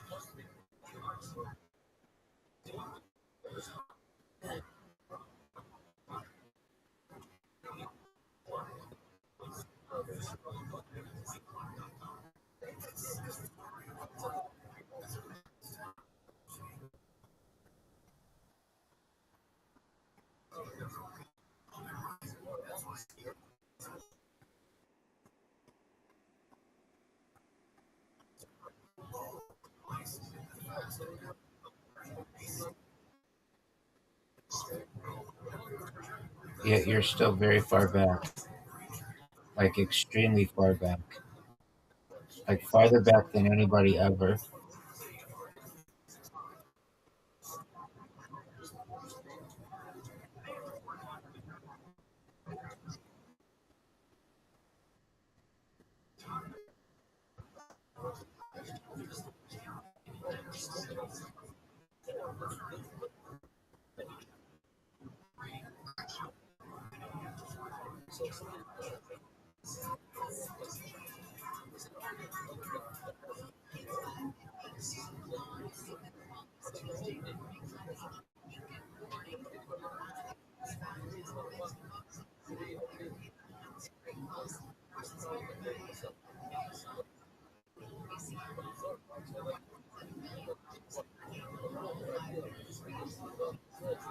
It's not even close.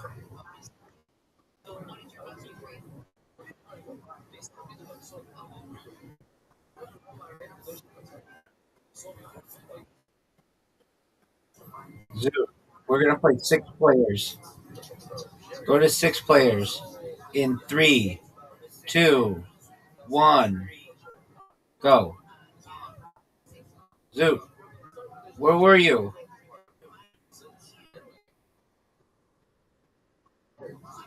That's okay. You're right. You're right. I didn't. You're right. All right. So 6 players. Do you see it? Okay. Yeah. But don't do it yet. I I have to wait because I'm in the other one. But you're right. I didn't do it. All right. Let's. Are you ready? 3, 2, 1, go. Zoot's in.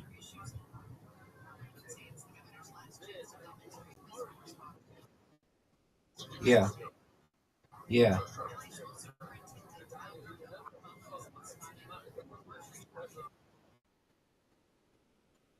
Riser hates this game.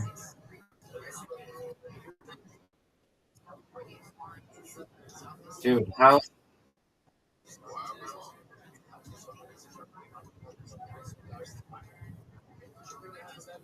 I am so bad.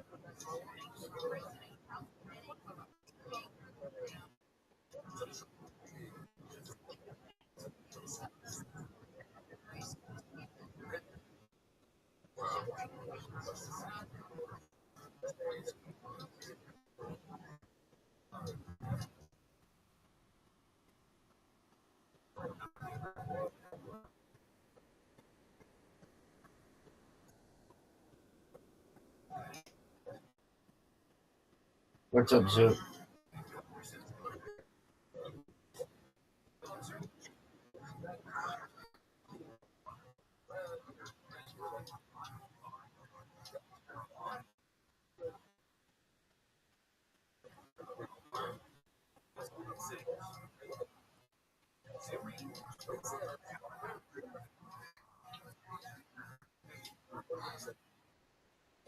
Let's do it again, Zoot, but don't hit play again.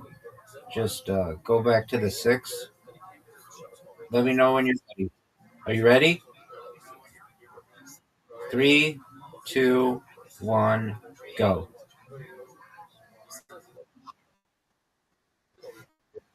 I know. I'm amazing. Cheat codes. Are you serious? Are you sure?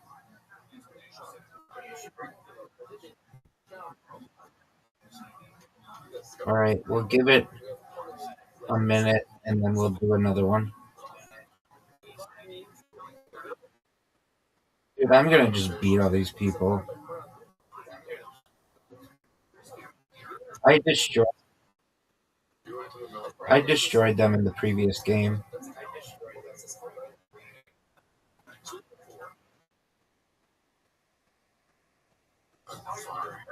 How far ahead are they, Zoo?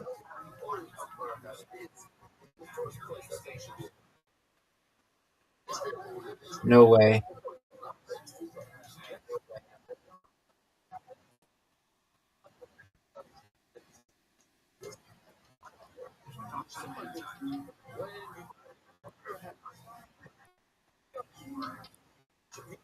All right, Zoo.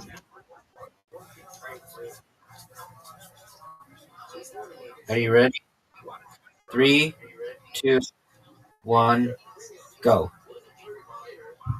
You're in. Yeah, I'm gonna dominate all these people. Not even close. Okay.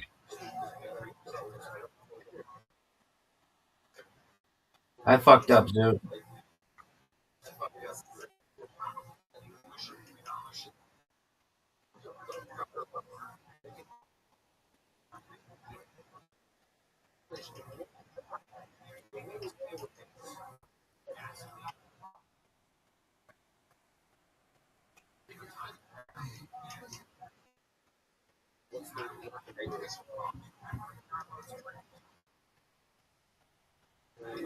Yeah, I don't like that one either.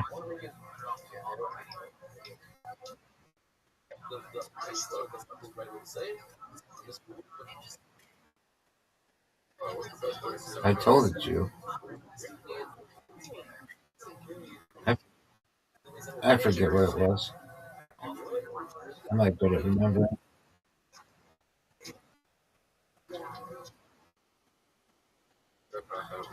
Oh, dude, I won. So you are so far behind.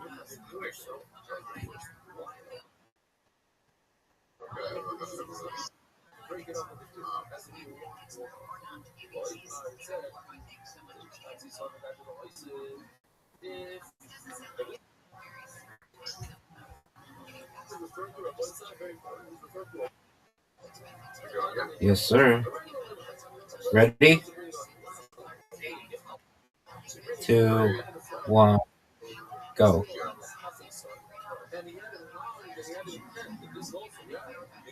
You ready for me to dominate?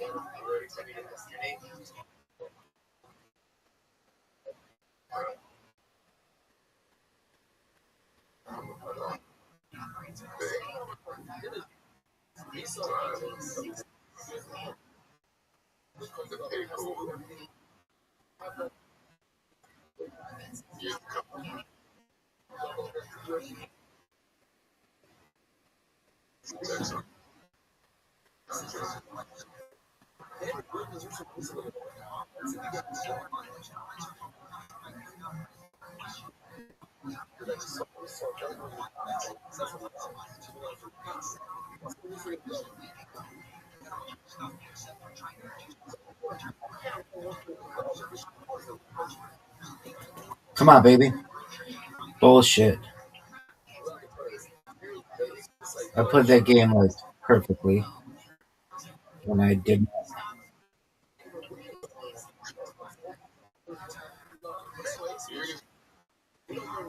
You want to play again?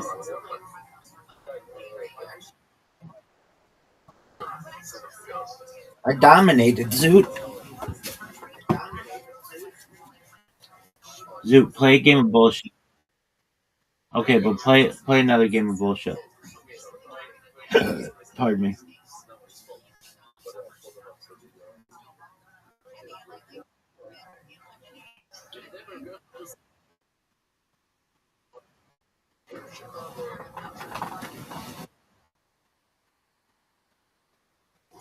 Um,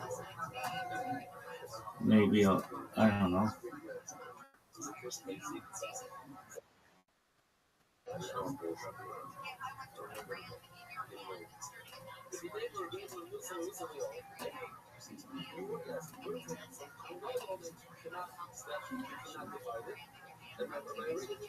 Are you proud of the way that you played?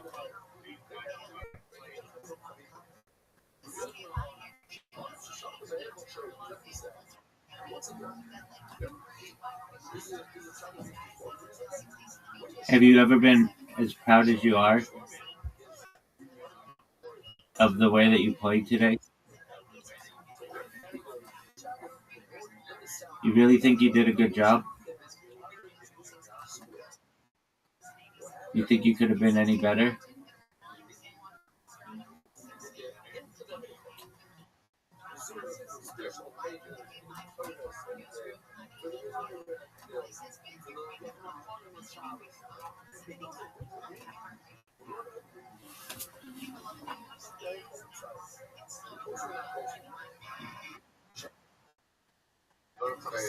No. I'm doing something right now. So play bullshit and then I will we'll play something else. Okay, are you having fun?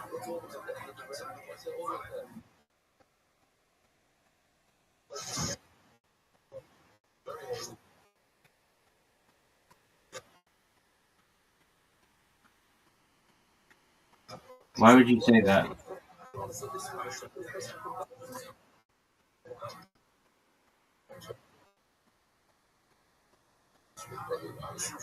He's not going to kill you?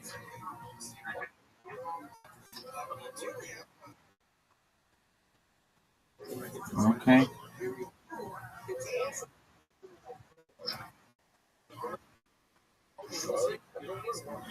I don't know.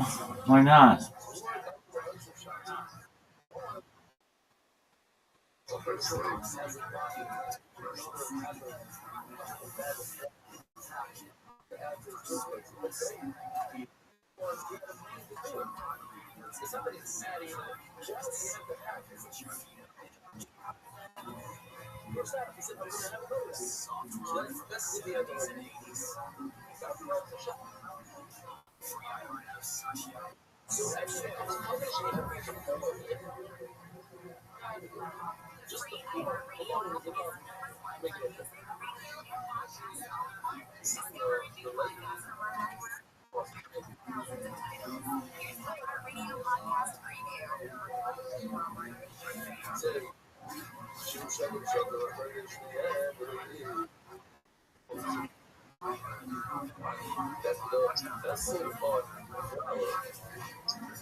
Are you doing bullshit?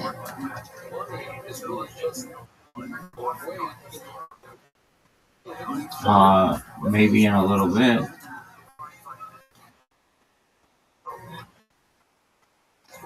Are you having fun?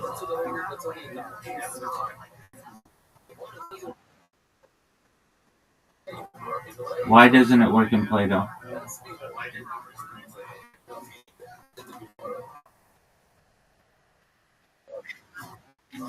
People just write the answers well.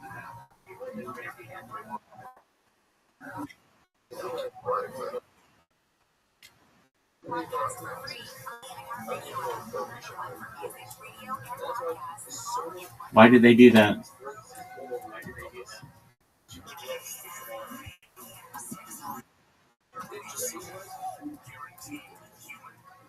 Do they get points?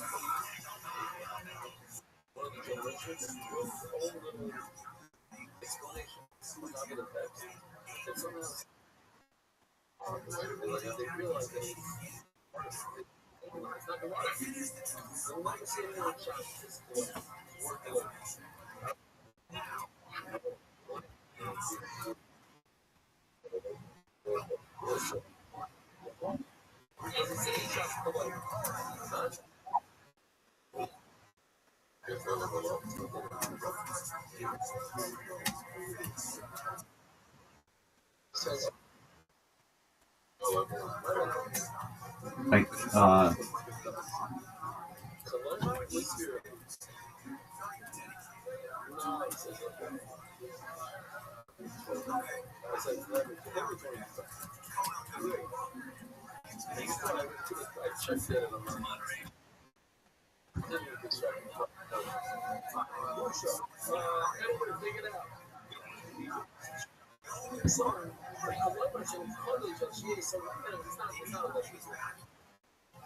yes, sir.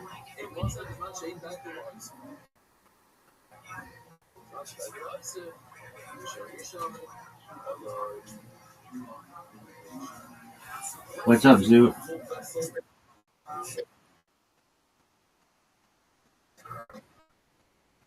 They're what?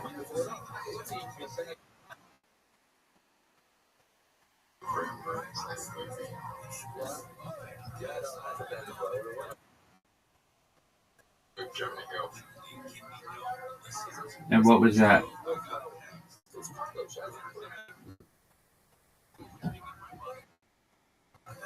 That's right. Did you see it?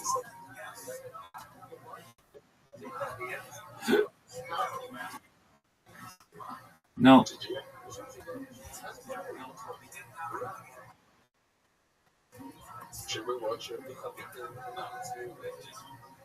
Do you want to?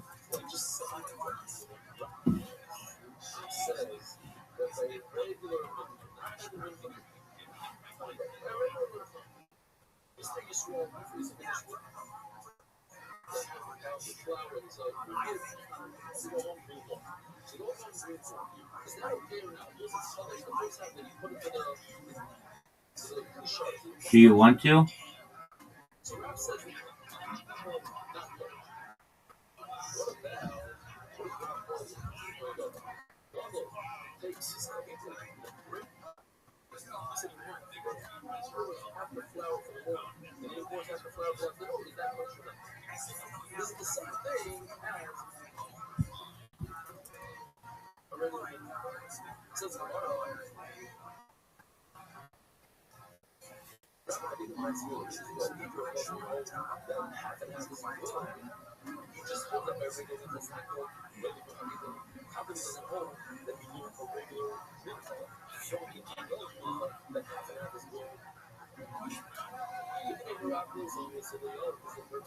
Do you want to?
Why did you leave without saying bye?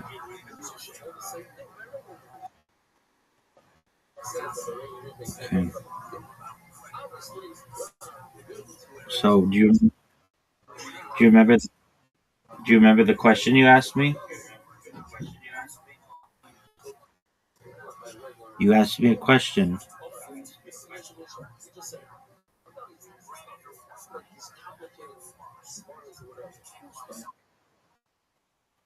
Yes, sir. You want to watch it right now?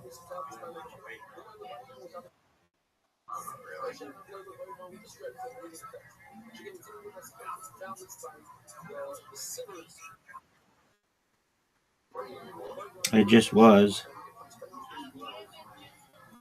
Now I'm searching through Reddit.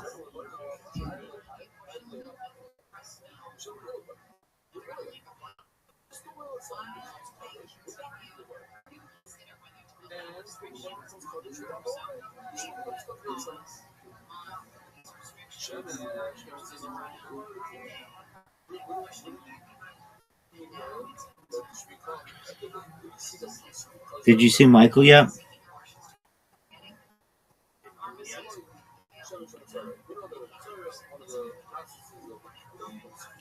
Zoot.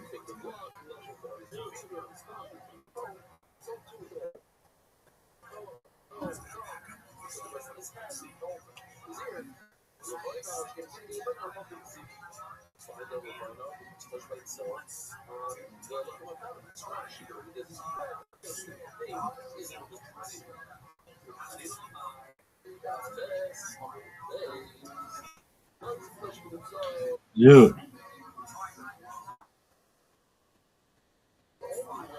Okay.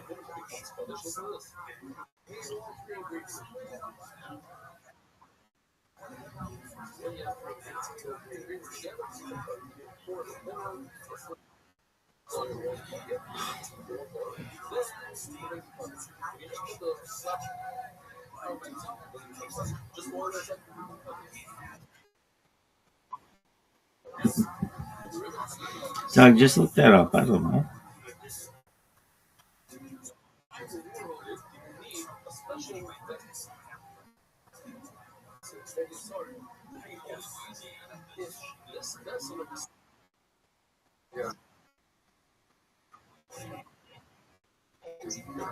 He'll have a huge career. No.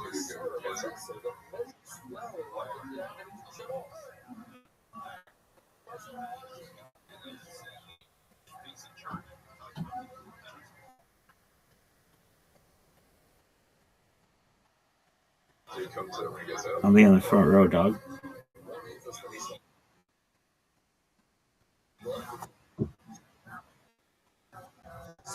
Why don't we watch Kill Tony, dog?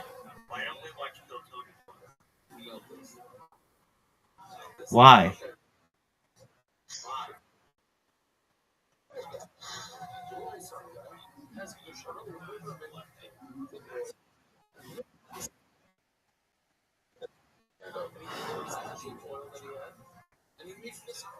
Okay, what do you want to watch?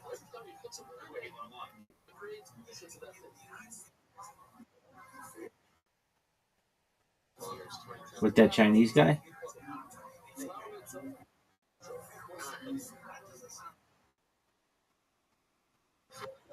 Who? Oh, James McCann won. Where he went to the finals, right?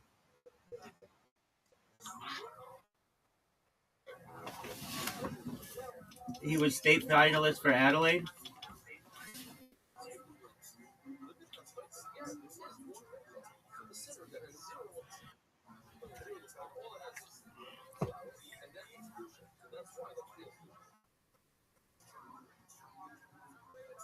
Are you proud of him for being state finalist for Adelaide?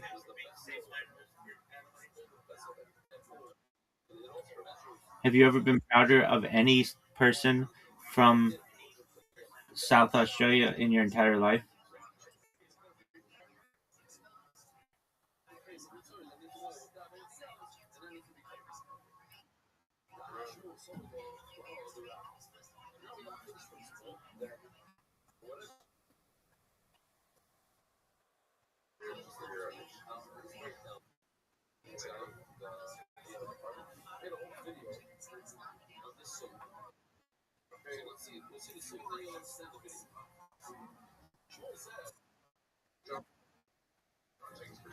Would you blow him?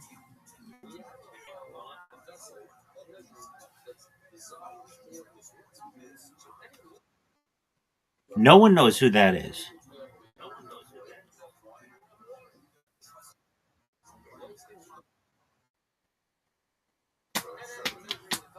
And he was on the thing.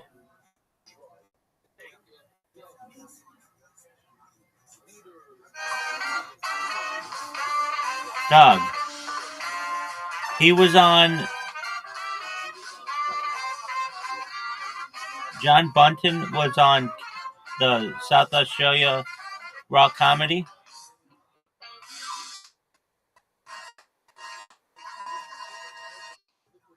Are you proud of him?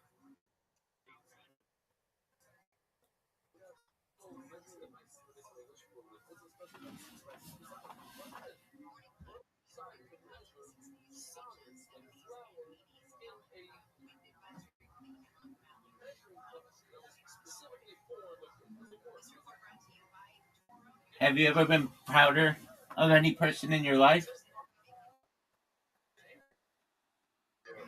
Okay, but you're proud of John Bunton?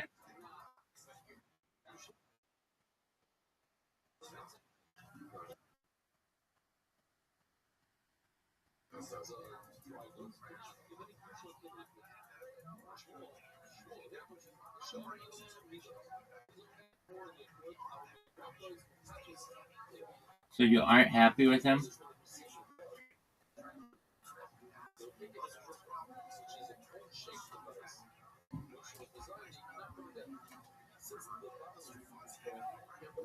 So you're not happy with him?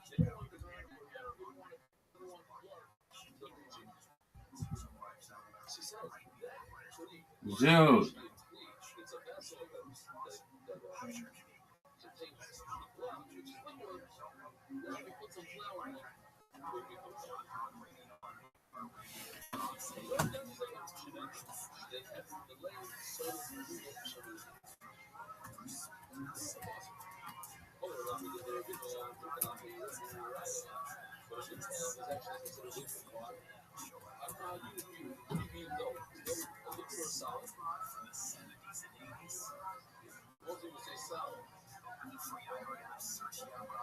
Zoot.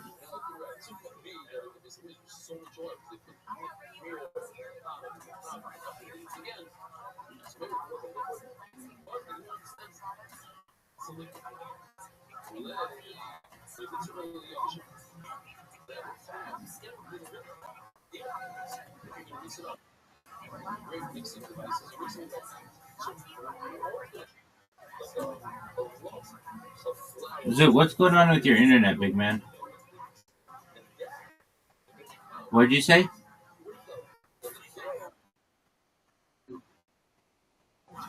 Okay. So why don't we watch John Bunton's stand-up comedy?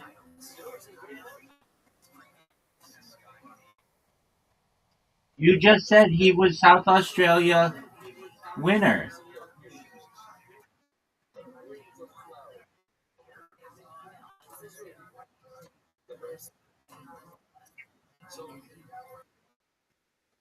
Okay. So what does he have to do with raw comedy.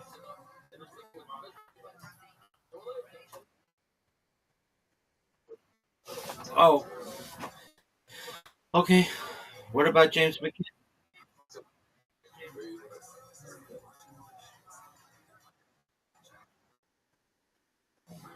That's in, that's incorrect.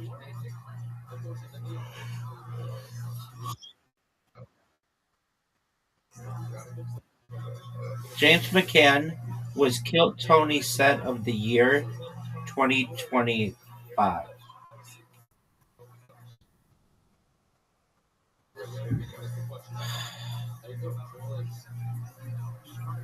I'm not sure. Not yet, perhaps.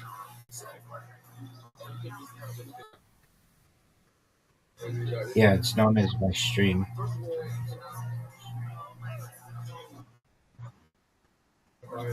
Yep, it'll be the longest biopic in the history of humankind. Zoot, you want to watch The Fighter and the Kid? Okay. Why not?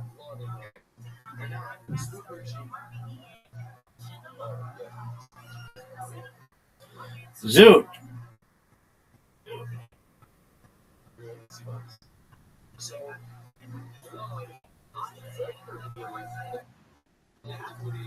Okay, what do you want to watch?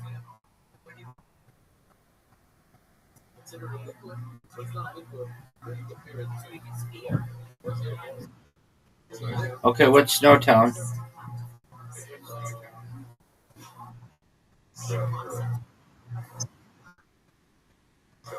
Okay, put it on. I'll watch it with you.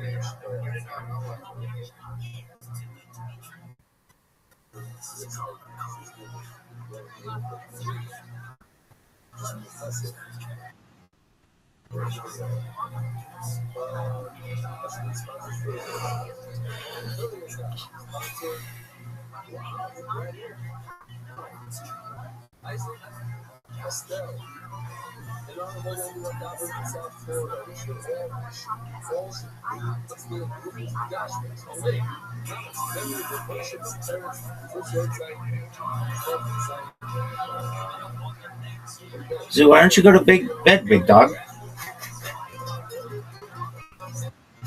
Why don't you go to bed, big dog?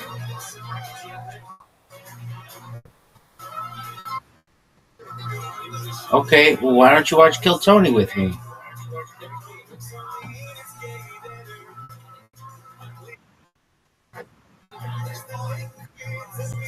All right, sweet dreams, big man.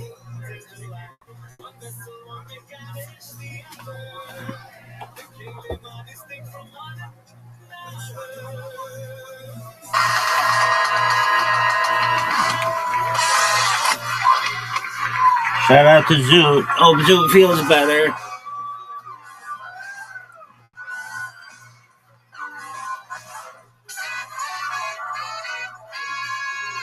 this is Rabbi coming live from the Comedy Mothership here in Austin, Texas. For a brand new episode of Kill Tony, get it for Tony Intro!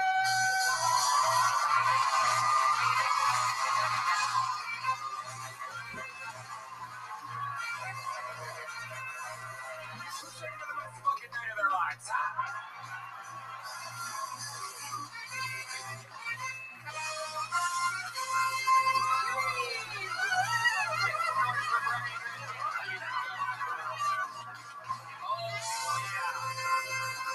And that's the best damn band in all the land. Make some noise for them, huh? Fernando Castillo, Raul Vallejo, Carlos Sosa, that's Tres Leches on the horns. We got Michael Gonzalez in the mix, that's Nachos Belgrande. Joining the band tonight, the banjo player from Mumford & Sons, an unbelievable artist, Winston Marshall, ladies and gentlemen. Huge part of the Kill Tony family. We know him, we love him, the homie.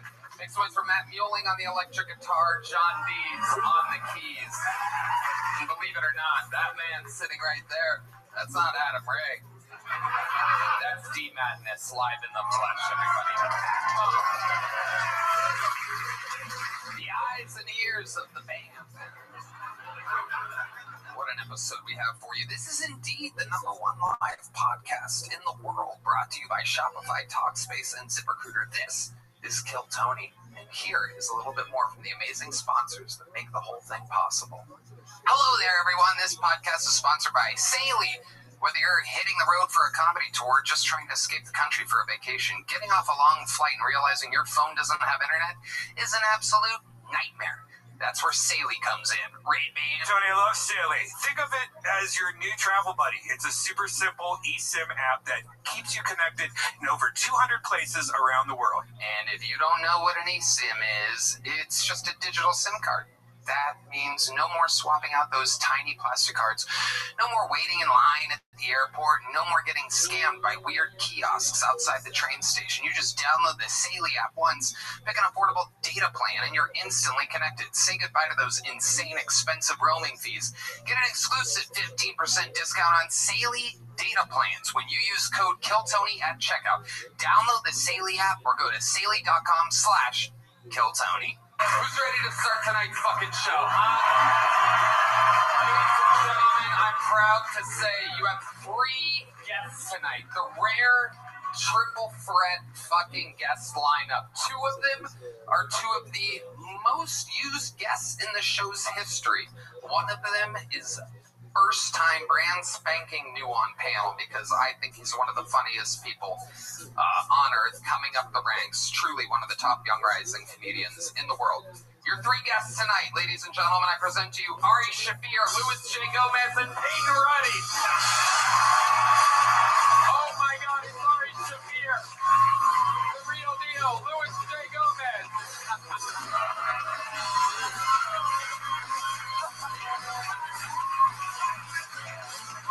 And introducing the Kill Tony universe, Peyton Ruddy, everybody. Peyton Ruddy, everybody. It rhymes. I legitimately did that halfback. It's up on the games. I got that at Bodega. It's a He's a legend. Oh, come on. Oh, my God. I understand you don't want to touch anything that's been on a Jew's head, but just throw it away. He needs that hat so he can get through the tunnel quicker. It's aerodynamic. Ari Shaffir, ladies and gentlemen, is here. My big brother. Everyone's big brother in this. The End is out now. He's back with a brand new storytelling series. It's available at ROTHSCHILD.com. So many great comedians on it. I'm on it. You're on it. Shane Gillis is on it. Nate Bargatze. The list goes on and on. It's a must-see TV, available now at ROTHSCHILD.com. The End. Louis J. Gomez is back, everybody. The master and grand leader of the Skankfest world. Skankfest tickets are available at skankfest.com. Might be sold out by the time this gets out. If they're not, make sure you fucking get them. It is the Comedy Val. I'll be there. Red Band will be there. Everyone's there. It's a crazy, big, dirty, sweaty, fun festival. And Peyton Ruddy, everybody, it's his first time. Look how adorable this sweet boy is. Speaking of dirty and sweaty and fun. Hey, thanks for having me. Yeah, we're happy to have you. His tour, My Best Work, is at PeytonRuddyLive.com for tickets. Go see him. This is the future right here. You're seeing him for the first time on Kill Tony. Peyton Ruddy, everybody. Follow him on Instagram at Peyton Ruddy Comedy. That's RUDDY. And we're going to have so much fun. One more time, this episode is brought to you by Shopify, Talkspace, and ZipRecruiter. You guys know how it works. Over 200 innocent souls, some of them not innocent at all, some of them guilty of many crimes, signed up for tonight's show. Anything can happen. It's funny to do a ZipRecruiter thing with a bunch of guys who haven't had jobs in years. It's true. Yeah. We're going to find out all about it. They get 60 seconds uninterrupted. If I pull their name out of the bucket, you know their time is up and you hear the sound of a kitten. That means they have to wrap it up then, or else they bring out the angry West Hollywood bear. I'm going to let this guy that looks like if you put one of Donald Trump's sons in a microwave pull the first name. There you go, sir. There you go. Very exciting. Send it along. We go wrangle that person. And while we wrangle the first comedian, we're going to have one of our great regulars do a brand new set. Sometimes this guy does over a minute. He never calls out sick. He never misses a set. You're watching one of the great comedians of the future grow in front of your very eyes.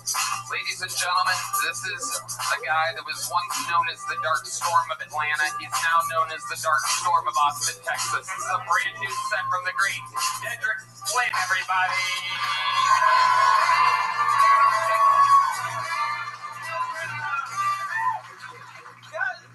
What happened to silly people? Like, everybody in this country just want to be upset or the sadness or the madness, and I just want to be silly and uncross your arms, nigga, silly up. You see what I'm talking about? Why are you doing? You ain't come here to have a good time. You laughing through your what happened to the silly laughs that we used to have goofy ass laughs and comedy? Niggas be y'all don't even do that no more. Do y'all remember silly Jews? Do y'all remember Jews were the silliest people in America? Larry David and Seinfeld and Sarah Silverman's fine ass. Y'all remember that? Just fucking Ari went into the wilderness for a year because he couldn't be silly anymore. And we just need to just let that out. I don't know why. It's because I just wanted to say that so I could do this silly joke real fast that I wrote down. Just to get y'all in the mindset. Dating your ex is a lot like reheating French fries. All right, I'm do the next one.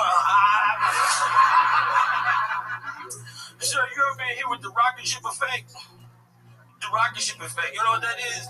That's when you see somebody thinks attractive and they walking towards you and you're like, oh, that's a 10, 9, 8, 7. All right, y'all, that's my time. I love y'all. Doing it again. 1 minute, 22 seconds from Dedrick Flynn. Very funny. I love it. Hell yeah, Louis J. Gomez. Dedrick, always so funny. You're fucking hilarious, but you're dressed like a bumper sticker on a pickup truck in Texas. USA. Very patriotic. This guy from Nigeria is trying to pretend he's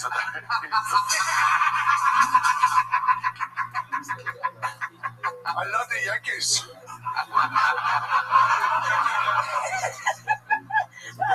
I hate your hat. Very nice. Welcome, Dedrick. You got a little rabbit's foot over there? Yeah, some lady at the we went to WrestleMania after the show, she came up to me, she's like, this is for you. And then she didn't give anybody else one, so I just wanted to oh, you got one too? Oh, shit. She didn't give it to us at the same time. You was back there breaking down the drum set. You didn't get it. Why you ain't wearing it? Why you got it in your pocket? This is supposed to be in your pocket? All right, don't. I'm a big guy, but I've never clipped my dinner to my belt after I'm done eating. I'm going to save some of this for later. Hey, Peyton Ruddy has arrived. I love it. Them buttons is fighting for their life, Peyton. You look like Mikey from Recess growing up, nigga. See, we're silly. We're friends. I know him. Well, your chain is too tight, buddy. That is too tight. What's going on over there? You been doing back workouts? I do a lot of push-ups. You wouldn't know nothing about this. I do a lot of push-ups when I'm at home because I want to feel like I'm back in jail so I can work harder. You do push-ups with your neck? Yeah. I love it. Yeah. Double up the chain? Is it like around twice? No, it's 2 sets. So stop counting the gold. How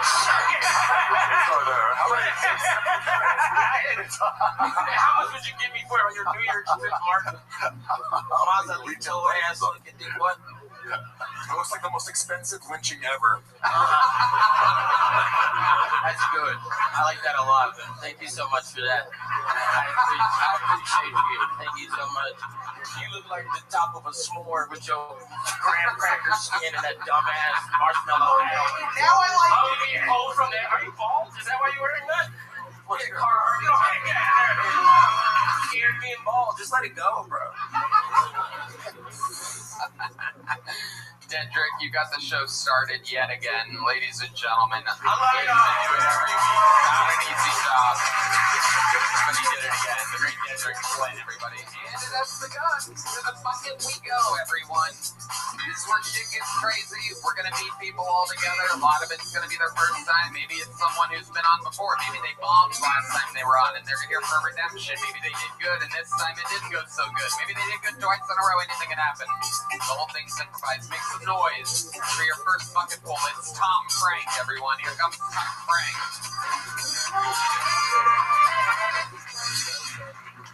That's right, Tom Frank, no relation. But I'm gonna try and lock in right now, like that great woman. My name is, I'm a gypsy. Yeah, that just means I have a hard time answering simple questions like, where are you from? What are you doing here? And have you seen my dog? Yeah. My family's from Czechoslovakia. Yeah. Back then, wasn't a good time to be Jewish, so it turns out gypsy is just a Jew that lost their documents. Still sucked. But a lot of people like to remind me, hey, that's not a country. Like, thanks for reminding me I don't have a home, right? Yeah. We should have been clever and named it something that would stick, like Israel. Then it would still be around real today, right? But I'm a little suspicious, you know? I think, like, Greenland is an iceberg. Turkey is full of cats. And then whenever the immigrants come to the border, Hungary is like, sorry, we're full. But it was easy growing up with immigrant parents, actually. They were clever, you know? They knew enough kids at school were calling me a fat retard. Why would they pay money for me to hear that from a professional? I used to be fat, but still stupid, so the school system's broken, but fat shaming works. All right, Tom Frank. How you doing, Tom? It's a good day to be alive. Okay. All right. How long Is it though? With you guys? Yeah. How long you been doing stand-up comedy? Longer than I should be. You want to answer the question? Yeah, like 6 years on and off. Okay, 6 years. And why do you look like an old-timey explorer?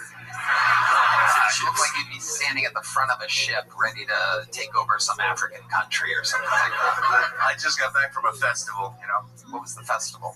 Peak State. You know Brent Pella? Oh, yeah? What's that festival? He made a movie at a festival about a festival. It's pretty cool. Doesn't sound cool at all. How many people go to this festival? Like 500. Wow, it's pretty good. Is it like, is there music? And what goes on at the festival? Yeah, all the fixings, you know?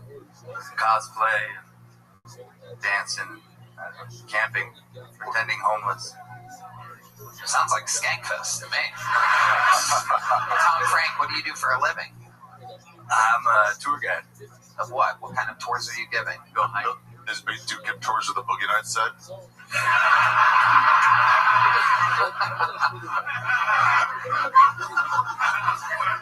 I go to the nature, go hiking in the parks. You give tours to nature? Of course, yeah. You get paid to give tours to nature? Drive people around, walk them up. Where? Where exactly? National parks. It's a beautiful country. Hey, Are you making all this up on the spot right now? What the fuck are you talking about right now? Yeah, you know I drive people around and I told you I'm a gypsy, right? It's not so easy to answer. what does that mean exactly? Hey, you're on the road. We're all gypsies. Yeah, I guess so, yeah. Exactly. All right. Tom, what's the most interesting thing about you? You're on a podcast right now. You're barely answering questions, honestly. Get to the meat and potatoes here. You got anything about you that you might find interesting? I speak a few languages. Like what? Czech, Slovakian. Are that 2 languages? It counts, yeah. Why do you keep pronouncing it that way? Slovakia. Because we were the original slaves. No, the Akia part. Slovakia. Not Slovakia part. Yeah, you know, classic white guy taking credit for slavery. All right.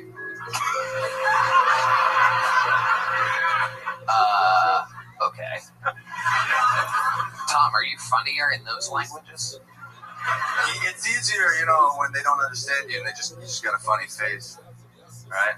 Like in Brazil, they don't understand so much English, but they love it when a gringo dances. Okay, Tom. He's got the vibe of his last tour to the woods was with Gabby Petito. Yeah. Right before he killed her, he went, my wife. She's a dead. Tom Frank, here's a little joke, but we're going to keep it moving along. There he goes, Tom Frank, everybody. Yeah.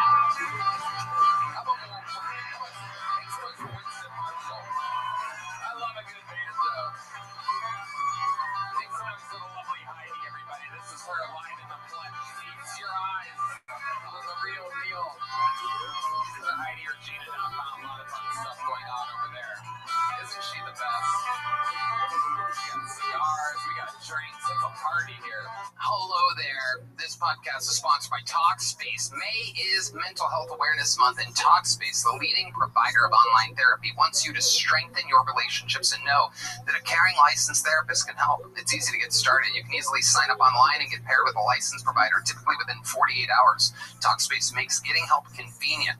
You can take your appointments from the comfort and privacy of your own home and exchange text, voice, or video messages with your therapist too.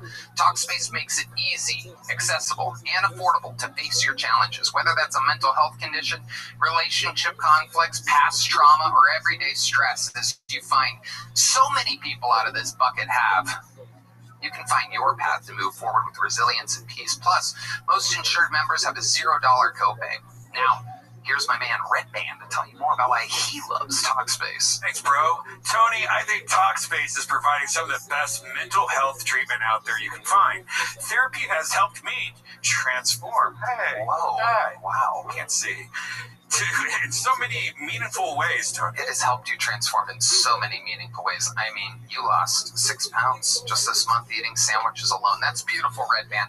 Take care of yourself this month and every month with Talkspace. Talkspace is in network with most major insurance plans, but if you pay out of pocket, as a listener of this podcast, you'll get $80 off your first month with Talkspace when you go to Talkspace.com/Tony and enter promo code SPACE80. That's SPACE80 to match with a licensed therapist today. Go to Talkspace.com/Tony and enter promo code SPACE80. This podcast is sponsored by ZipRecruiter. You know, I hired someone recently who was not only qualified, but also genuinely interested in the open role.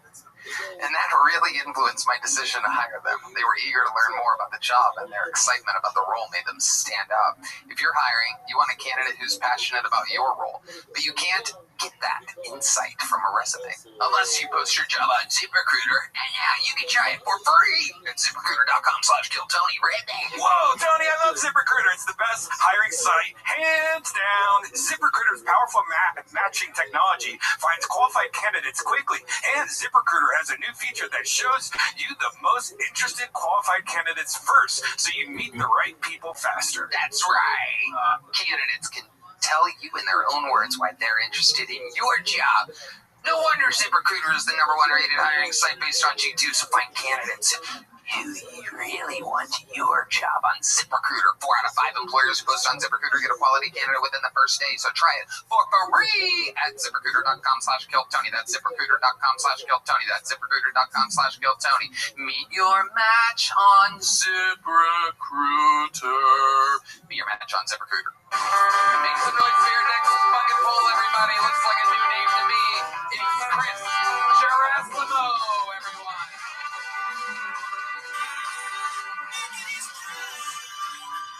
Thank you. You know my last name? Gerasimo. Sounds like a dinosaur from Jurassic Park. Unfortunately, I have a neck long enough to be a dinosaur from Jurassic Park.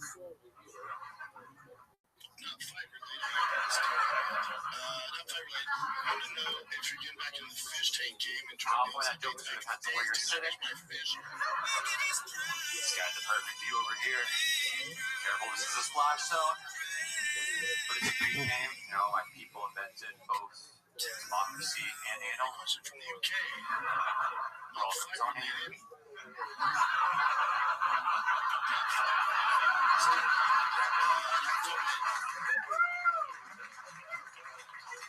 But it's a stereotype because in ancient Greece, the Spartans actually had gay sex to help the army's team chemistry. That's pretty crazy, right? To think that fucking your boys makes you fight better. How did they find that out? And how embarrassing was it? You realize there's like no correlation between being with the boys being better soldiers. Andrew's gay, I don't know. Alright, Chris, get your ass up, please. Welcome. Said you got your cheap Tony is gay in there. That was fine. They blew it flat really hard. This giant fucking 7-year-old retard. For no reason whatsoever. It's a loophole in the show, according to you guys, for you to go, hey, Tony loves anal, and everybody laughs. So fun. How exciting. Instead of it being a real show about stand-up comedy, there's just a blatant loophole, and you just let people get away with it. You loved it too. I saw your Adam's apple get 3 sizes bigger when it happened. You fucking freak. Welcome, Chris. How are you? What is your Asmo? Is that Italian? What is that? It's Greek. Greek. Okay. Yeah, all right. It was the whole minute. Yeah, perfect. I mean, Tony, why don't you pay attention? Yeah, we were. Oh, I know. He was feeding off that gay joke, and he was like, yeah, furious. I couldn't hear anything before or after. Tony, your neck looks like you tried to make a meme of yourself in ChatGPT. He's Chris, by the way. I'm Tony. Oh, yep.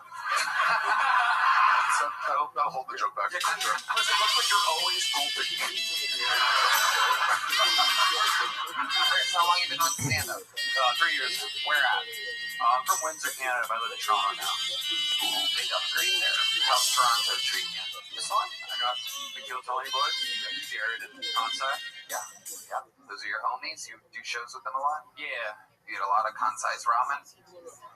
Actually, my mom met Kansai because she stayed at my place, and he bowed, and my immigrant mom said, "Get up," and laughed at him. I thought that was pretty racist, but... Yeah. Chris, what do you do for a living? I work for a nonprofit that does career days in high schools. So I travel around running career days. Most of the Kill Tony open micers work for a nonprofit. Yeah. Yeah, I get bullied by high schoolers all the time. It's great. What did they say about you? There's this Asian chick that was really mean to me one time. I just said hi to her, and she said, "You seem toxic as fuck." Wow. And I bet your ex is right about you. Damn. Yeah. Amazing. Fuck that girl. Okay, Chris, so 3 years in stand-up, you're in Toronto. How often do you get to make it to America? I used to live in Windsor, so I used to go over to Detroit a lot, but not much anymore. You guys are far and you hate us. But... Chris, what do you do for fun when you're not doing stand-up comedy? What are some things that you collect Pokemons or something? No. Yeah. Good answer. I don't know, I guess I used to fight kickbox a little bit. Oh, wow. Like a professional? No, I can't get What else? Just kickbox? hanging out with my girl, my mom, my roommate. Yeah. At the same time? No. What do you and your girl do together? Long walks on the beach, typical stuff. The old Toronto beaches. Yeah. Are you making all this up on the spot right now? She's real. She's real. I promise she's real. We got 2 fucking serial killers in a row. Hang out with my mom. I'm alright. Is your mom a dead body in your attic? I change her outfit every day. What? Louis, that's your mom.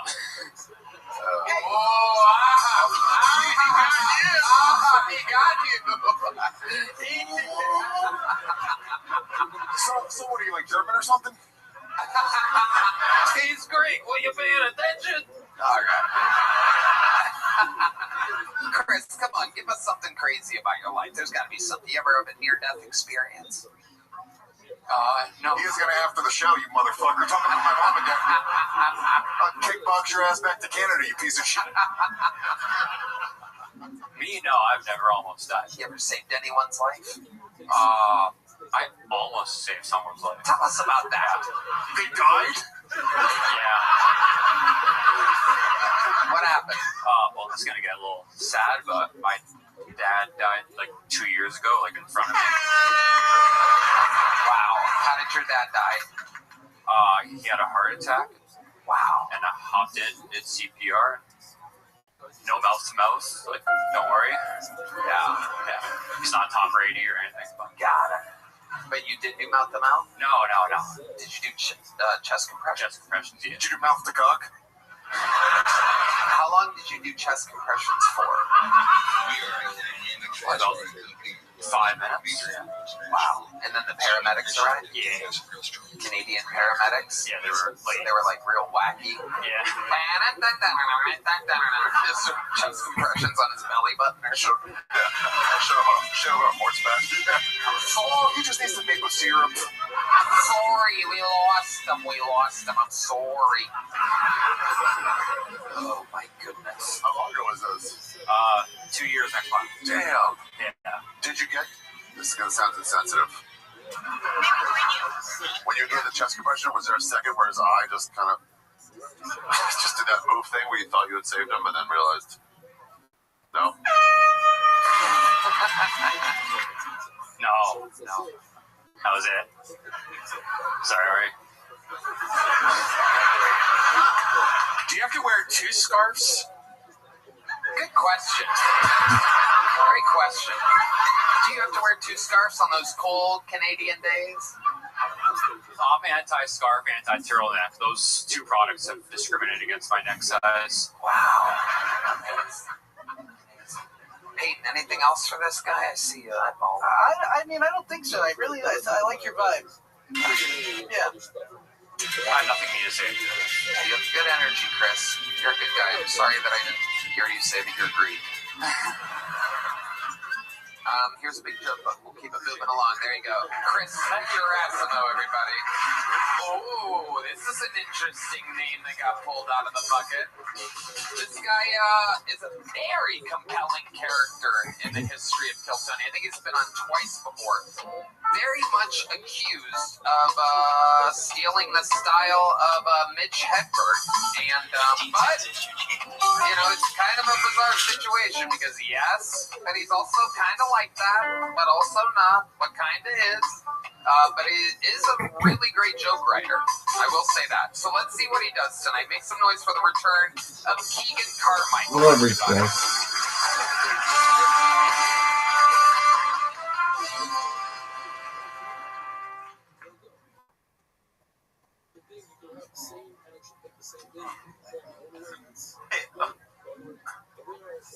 A guy stole my wallet. He was like, ha ha, I have your wallet. I was like, ha ha, you have 8K of credit card debt. Start paying it back, you bum. Hey, you get cheese on a burrito, it's free. Queso, it's extra. So I'll take it in English.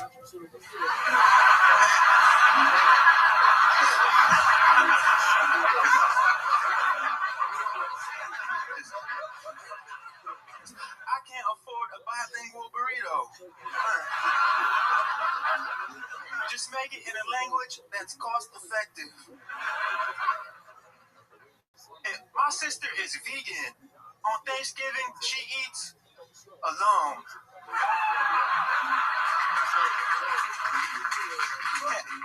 I saw a sign, it said, in case of fire, use stairs.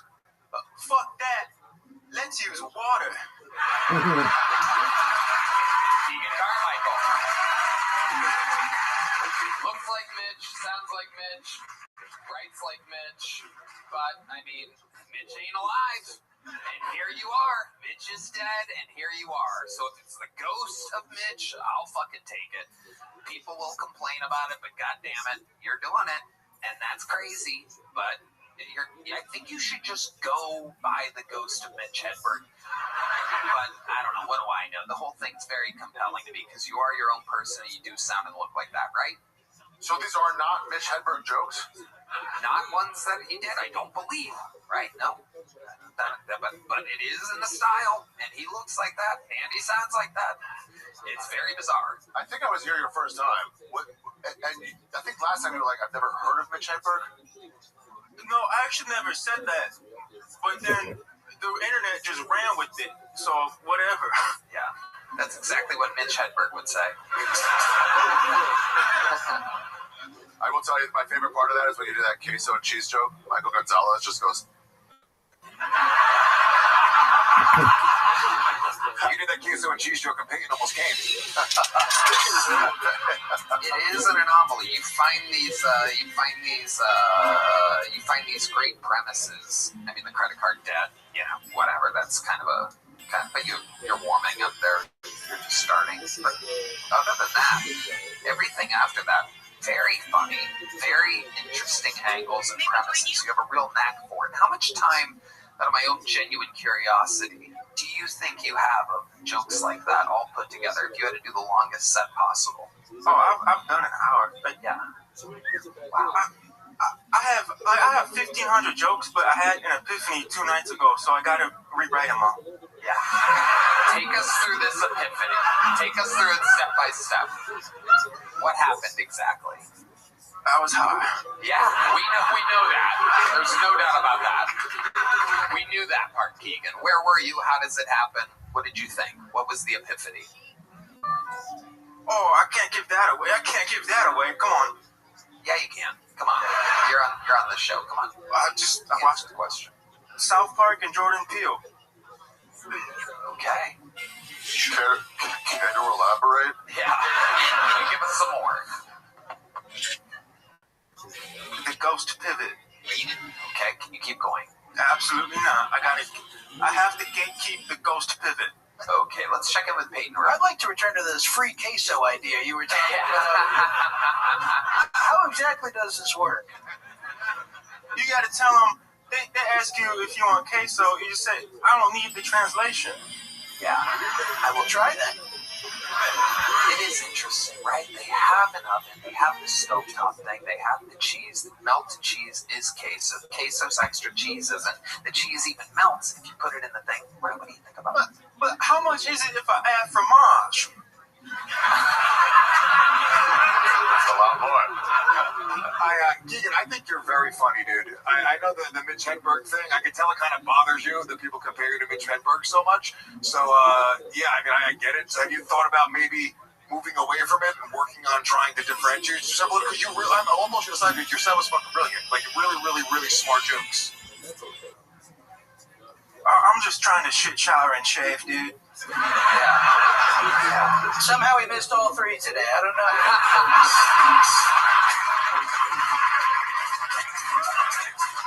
Rabbi, I'm telling you, this is the future. As long as that heart holds up, he's gonna be a. You know what, Tony? You are. I like it when you say it. You should call your new tour the 2026 and then we'll see tour. You have a heart attack and Chris is gonna come out here and fail saving your life. Hey guys, lay off! So Keegan, I do find it so compelling that I am going to get back into this line of questioning that I'd imagine you hate. But again, it's so interesting and people, maybe I'm playing devil's advocate here. But have you thought, because of what everyone will think every time they see you, of maybe, let's just say, cutting your hair and changing your delivery or something like that. Have you thought about it? Can you take us through the process of being exactly like Mitch Hedberg? He said delivery and Peyton's about to come again. Yeah.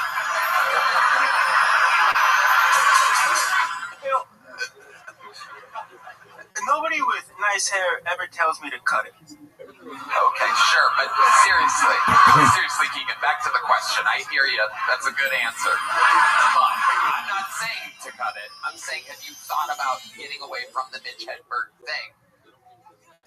Oh, I just like to write jokes, man.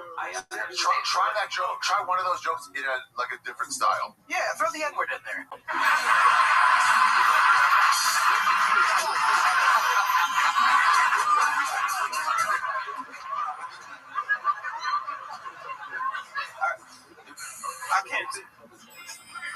I can't do that translation. He's a funny guy. And you're right, Tony. I've seen interviews with you where you don't act as Mitchy. You act kind of more normal. So it's kind of weird to me that you don't understand that it would be way better for your career if you do that. Why would I do something that makes people stop talking about me? Ooh, interesting. Wow. Okay. I like this. That's why I said throw the N-word in there. Yeah. I'm trying to help you. Well, Keegan, I gotta tell you, great jokes, man. You are your own kind of thing, even though you're exactly like something else, but you are your own thing. It is something else. There's just no way to describe it, and if I just hated on it all the time, that would just be annoying. It would be dismissive of the fact that you have great premises and great jokes and a whole thing going on for you, Keegan. Anyway, I would like to have you on the secret show if you want. Look at that. What a turnaround. Thanks for blowing it up for Keegan Carmichael. You have his number already? Yep, there you go. Thank you. There he goes, Keegan Carmichael. Dreams do come true. This podcast is sponsored by Superpower. You know, recently I left a doctor's appointment feeling like I got nothing useful. My doctor essentially just said, "You're fine," told me to drink more water. That's why I'm fascinated by what Superpower is doing. Superpower sends a licensed professional to your home, or you can visit a nearby lab. It's one simple blood draw with over 100 biomarkers, which is way more than what you usually get. Their app includes detailed information on your heart, liver, thyroid, hormones, metabolism, vitamin and mineral levels, and even environmental toxins. So, from disease prevention to treating that annoying brain fog, or simply optimizing your gym game, Superpower is the most comprehensive and advanced system out there. I'm going to let Red Band tell you all about it. Thanks, Tony. I think Superpower is doing some amazing things in the health space. Superpower gives actionable health plans. That's not affordable. It's super affordable. Whoa. Supplement recommendations, they got it. And prescription suggestions like peptides, lifestyle, and behavioral adjustments. And you can even get your true biological age that you can track over time. Stop only reacting to health problems and start proactively improving your health based on real personalized data. Other testing services can charge up to $500, $1,000, sometimes more for similar or less. So make this the year you stop guessing about your health with Superpower. For a limited time, our listeners get $20 off to unlock their new health intelligence. Head over to superpower.com and use code Tony for $20 off your membership. That's code Tony. After you sign up, they'll ask you how you heard about Superpower. Do us a favor and tell them Tony sent you to support the show. That's right. Go get Superpower. Hello there. This podcast is sponsored by Shopify. Picture this. It's late at night. You're scrolling through your feeds when all of a sudden you see it. That one product you've been looking for. You click on the link, add to your cart, maybe even shop around a little before finally hitting checkout. As you're filling in your address, you realize you don't have your credit card anywhere near you. That's when you see it, the purple pay button that has all of your information saved, making checking out as simple as a simple tap of your screen. Great, man. Tony, I love Shopify. It's the best business tool, hands down. Get started with your own design studio with hundreds of ready-to-use templates. Shopify helps you build a beautiful online store that matches your brand style, hands down for sure. Ooh, wait. That's right, Red Band. Get the word out like you have a marketing team behind you. Easily create email and social media campaigns wherever your customers are scrolling or strolling. And best yet, Shopify is your commerce expert with world-class expertise in everything from managing inventory to international shipping to processing returns and beyond. See less carts go abandoned and more sales go with Shopify and their Shop Pay button. Sign up for your $1 per month trial today at shopify.com/KillTony. Go to shopify.com/KillTony. That's shopify.com/KillTony. Shopify.com/KillTony. Shopify.com/KillTony. Shopify.com/KillTony. That's right. Go to shopify.com/KillTony right now. All right, we're going to keep it moving along. We're having fun here tonight. You guys having fun? I'm having fun. Your next fucking pool goes by the name of Adam Melez, everyone. Adam Melez.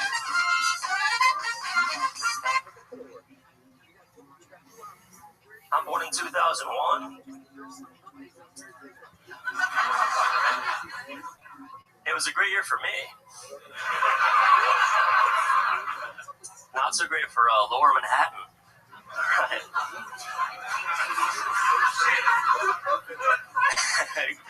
Growing up in school, we had a kid whose birthday was on the actual 9/11/2001.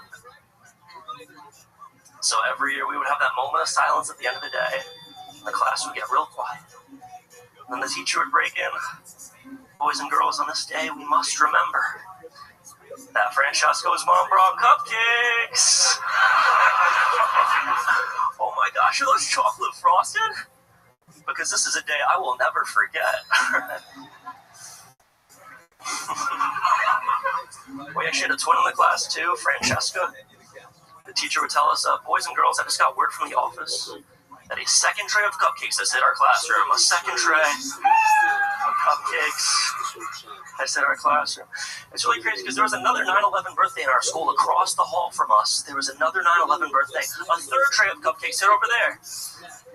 Really crazy is that classroom. Hold on, go ahead. Now I want to hear the other. Go ahead. That classroom was pentagon shaped, and there was supposed to be a fourth tray, but that one fell in the hallway on the way to the class.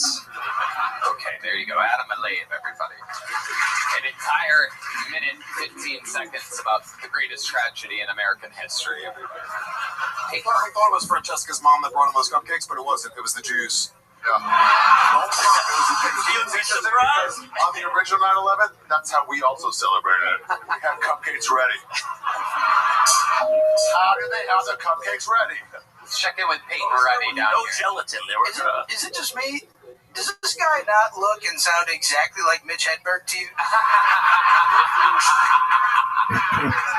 I tweaking over here? He looks a little... I got heroin in the back too if you want.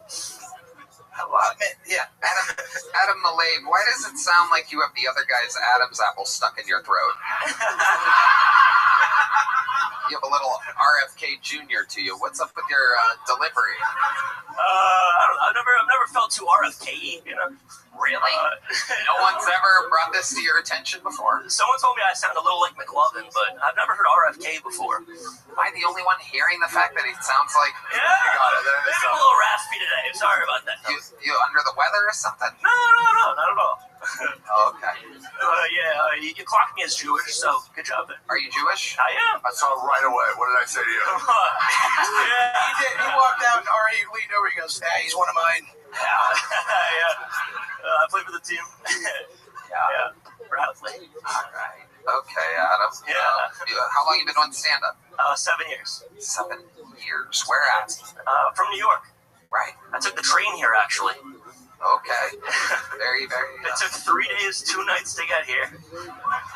I took Amtrak. In Japan, they got high-speed rail. I feel like in America, we have the opposite. And I feel like they try to make the train slower on purpose. You know, the conductors, they take smoke breaks at stations they like. You're turning more into RFK as we speak. Have you guys ever taken the Amtrak? I mean, what is with those things? Getting 420, boys. So. Smoke breaks are too long. I'm going to go to the snack cart. I'll be right back. Adam, what do you do for a living? Right now, I used to do financial consulting, but... No way.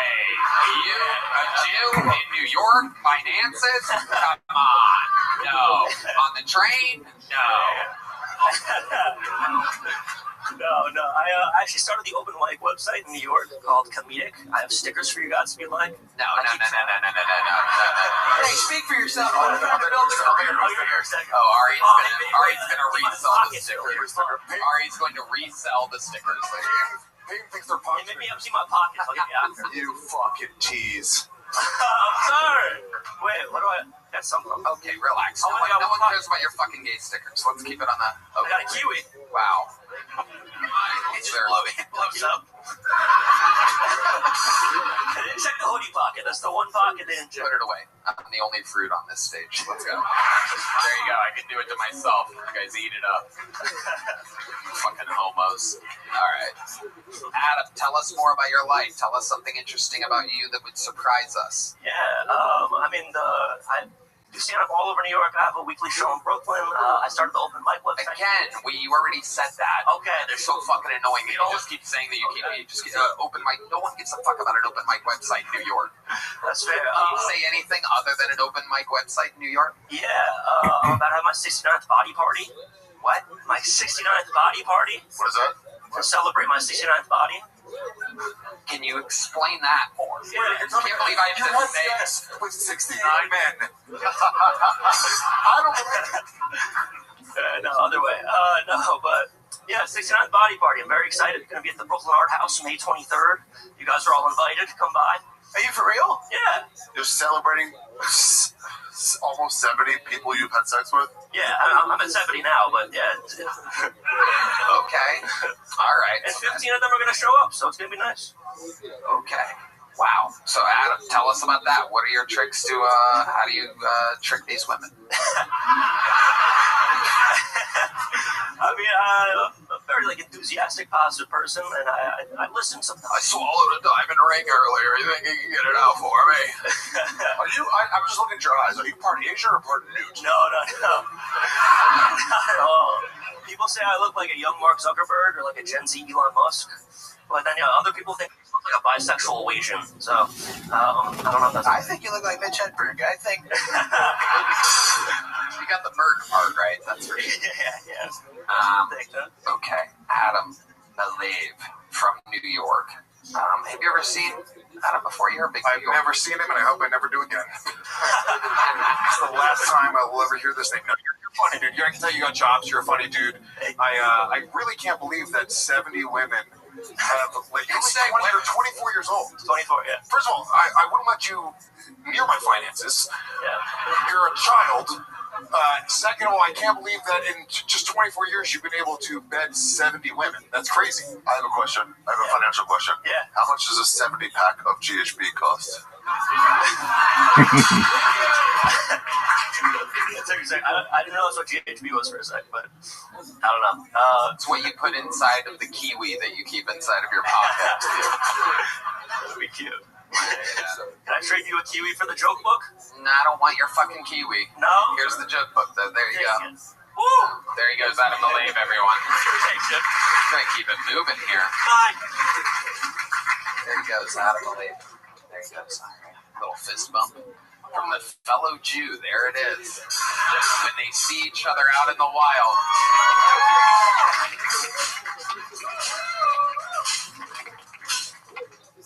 How about one more time for the lovely Heidi, everybody? Clearing, saging the room of all those Jewy 9/11 jokes we just heard.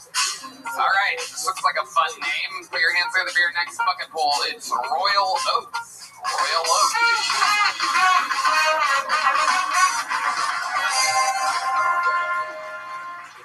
I don't know if you can tell by looking at me in the cleavage that I'm showing right now, but it's a lot of muscle up under here, right? And you know, the first thing they say about people when they got muscles, right, is they're on steroids.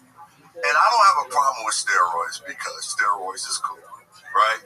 I have a problem with what they say about people on steroids, right? Like this one chick tried to come at me and she was like, I know your dick is shriveled up to this small because of all the steroids you use. And I had to correct her, right? I was like, first of all, bitch, it's not your dick, they say. It's your balls, right? And I've never had sex with a woman when she go home. I've never had sex with a woman and she get on the phone with her homegirl the next day and she's like, oh, hello? She's like, hello? She said, hey, bitch, what you doing? Nothing. What you doing? Nothing. Did you fuck Royal? She said, and did. She said, how was the dick? She said, the dick was good, bud. She said, but what, bitch? She said, bitch, he had small balls, right? I'm talking about balls so small, could have went to Vegas and shot dice with the motherfuckers, okay? Right? She said, here I am being... All right. Was there more there, Royal Oats? Let me finish it. I'll let you finish it. All right. I'm sorry, Royal. Sorry, Royal Oats. Let me finish. Sorry, you giant black man. Finish the joke. Let me finish it. She said, here I am being a freaky bitch trying to get teabagged, and this nigga brought salt and pepper packages. That's it. Okay, there you go, Royal. Thank you, man. Hell yeah, welcome, welcome. Appreciate it. I love it. First of all, congratulations on beating Brock Lesnar at WrestleMania. Second of all, welcome. How long have you been doing stand-up? I've been doing it for 10 years, man. Where at? Atlanta or Florida? I'm from Tulsa, Oklahoma. Oh, wow, I would not I'm the have only nigga there. Hell, I was going to say. You see him now. Exactly what I was going to say. What, Tony? Yes, I was going to use those exact words. You go ahead and tell me whatever you want. I want to tell another joke. You know what? I'm going to let you do it. Spotlight. Give Celebrity spotlight. Listen, white people. I love holidays, man. I really do. My favorite holiday would have to be, no doubt, St. Patty's Day. You get to run around wearing green, pinching people on the ass, and saying Irish shit like Conor McGregor. You know, Lucky Me Charms. I don't know, I'm fucking racist, right? My second favorite holiday would have to be, no doubt, Cinco de Mayo, right? That's when Mexicans get together, sell cocaine, and kill each other. Trust me, I've seen 4 seasons of the Narcos. I know exactly how this shit works. The problem I have with holidays is black people don't have any cool holidays, right? You know, when you think about black holidays, what do we have? Martin Luther King Day. And what is Martin Luther King Day? A bunch of niggas running around in the cold with sweaters on with Martin Luther King face on it. Y'all white people don't even show up for that shit, right? And then our other holiday is Juneteenth. Like, my man, if I was to ask you what Juneteenth, what would you say? Nigga, that's the day they freed the slaves. All you know is the bank is closed, okay? So I have a suggestion, right? I have a tattoo to suggest a holiday that I think that black people would love, okay? Right? Let me show y'all right now.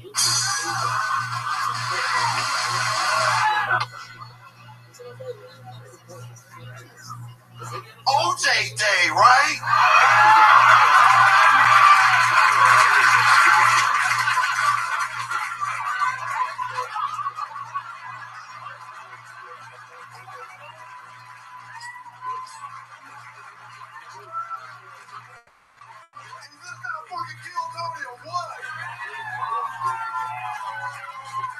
Oh shit. Could you imagine that shit?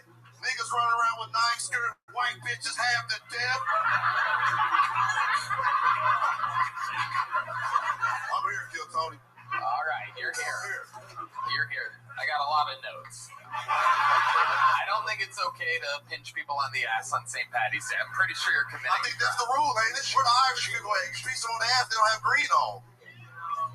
That's the fucking rule. That's the thing. You dumbass Italian. You don't do it in the ass, though. You just pinch them. Can I have my wallet back? Hold on. Royal, please don't take anything out of the wallet, please. The nigga ain't got no money in there anyway. It's tied up. It's a fake robbery. It's in savings. He's fully invested in Chipotle. All right, Royal, you can interrupt whatever you want. Perfect. Let me pick my jacket up. Yes. Okay. All right. Royal, if I gave you $200, would you be willing to fuck my girlfriend in front of me? Yes. As long as I can open for you the next night. Oh, yeah, you can. You can headline the show, to be honest. I'll open for you, Royal. This is amazing. So let's talk about the OJ tattoo. Yeah. Is that really Bronco there, too? It's the knife, the Bronco. I brought it all together. Oh, my God. He really does have the glove, the Bronco. I don't know if you're in on that. I don't know if that camera one can zoom or what we can possibly do. But it might be truly the most diabolical tattoo I've ever seen in my 41 years on planet Earth. Again, all we're looking at, all we're applauding is the tattoo. The body is just okay, but I'm sure you work hard at it. Trust me, I know. I stare at black, muscular men all day. When I'm not here, if you're wondering what I'm doing. You should come kiss OJ. Huh? Tony kiss OJ? Okay, Royal. It's not your first time kissing a black guy, right? Shut the fuck out. I'm taking it back over here. How long you been doing stand-up? 10 years. 10 years. What do you do for work exactly? I'm mostly trying to post my dick on OnlyFans, hoping a bunch of gay dudes subscribe. But how do you make money? I do Uber. Okay. Yeah. Have you ever thought about combining those two things? Uber. On to something there. I like that. You say you do Uber, but from the looks of you, it looks like you do Lyft. Yeah, I love to live, man. Very good. I love to live. Positive joke. I won't get that again. There you go.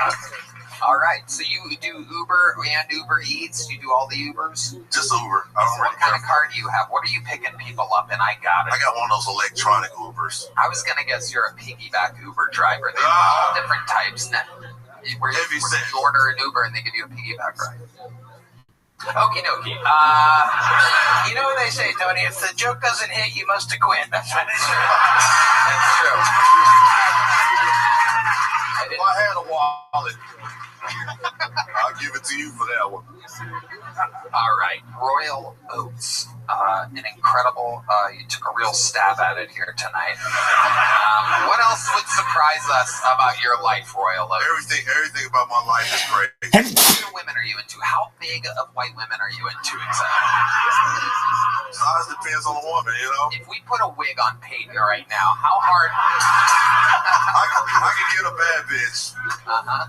I can still get a bad bitch. I got a little love left in me. Right. But what do you settle for is what I want to know. I don't know, man. It depends on what time of night it is. That's right. You know? I like that. Hell yeah. If I had one critique, your act, it's just like the premise of the that having small balls is bad. I didn't care for it. I think having small balls is some of the most powerful things you could have. Would you rather suck big ones? No, but I'd rather have big ones and Oria's huge balls. Big balls don't get away with big dick. Crazy balls. It sounds like extra work for a woman. I can't believe I'm about to say this, but enough talk about balls and dick up here. How many times have you been pulled over in Tulsa, Oklahoma? Oh my God, 183 times. When they pull you over, do they go, I thought we got a ball? Yeah, this tattoo. It's actually you handing the cops your license and Does it really happen a lot? Kick your ass for that. No. Does it really happen a lot? You get pulled over a lot in Tulsa? Not as much as I used to when I was younger. Right. Yeah. Have you been arrested before? Of course. For what? Well, at one point in my life, I was doing life without in prison. Well, tell us more about this. So I got life without for drug trafficking case, and the police ended up being like a dirty cop. So the shit ended up going back to trial, and they ended up giving me a plea deal that I took, and I was able to get out of prison. Wow. Did you really commit the crime, or? Yeah, I was definitely selling.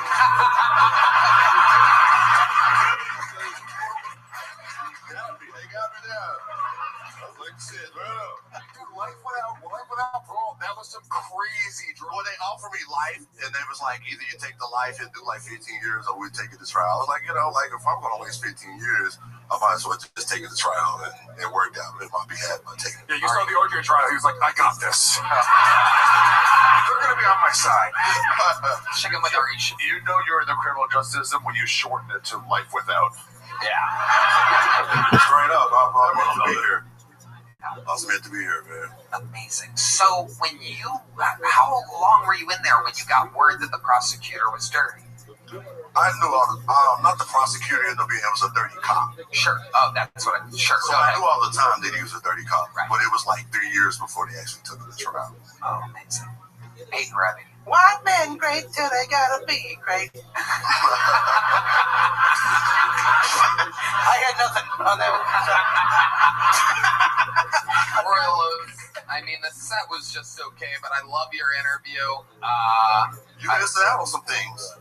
Oh, you want to do more? So I'm just kidding. I'm not giving you more. more. I want you to know, like, I don't know if you ever seen me, like, I was viral on the internet for, I had a fight at a comedy show where a dude ended up hitting a dude with a microphone. Oh, shit. Yeah, like it was, like, really crazy, man. Big fight. Wow. You hit a comic with a microphone? No, I hit a fan. I hit, like, a crowd guy. He came up to the stage. What exactly happened? You can look it up. It's like, I believe it. We're not going to look it up right now. What can you describe it? You have a microphone. You're a professional. I had a microphone, and I'm telling jokes, right? And I hear a guy booing, right? So I look out on the stage like, okay, well, you're booing. I can roast, right? So when I look at him, I'm like, oh, you look like Jaheim 2001. Put that woman first outfit on, right? So I'm thinking he's going to come back with another roast. He was like, nigga, you gay. And I was like, it sucks, doesn't it, when that happens? And the crowd fucking goes crazy. It's a loophole in the system. And I'm sick of it. That happens to you, too? It did. You know what? You and I should have dinner and talk about this. Get out of here, Royal Oak. Great appearance, great interview, great tattoo. We love his tattoo. It's a great tattoo. Very funny. All right. This is a fucking hootenanny of a show. I love it. Oh my goodness gracious. Every time Heidi leans over Ari, he gets a full 2.5 inches erect. You son of a bitch. You know I did that. You know I did that. All right. One-word name your next bucket pool. Our first one-word name of the night. Always interesting, these one-word names. Make some noise for Sir Jan, everybody. Sir Jan.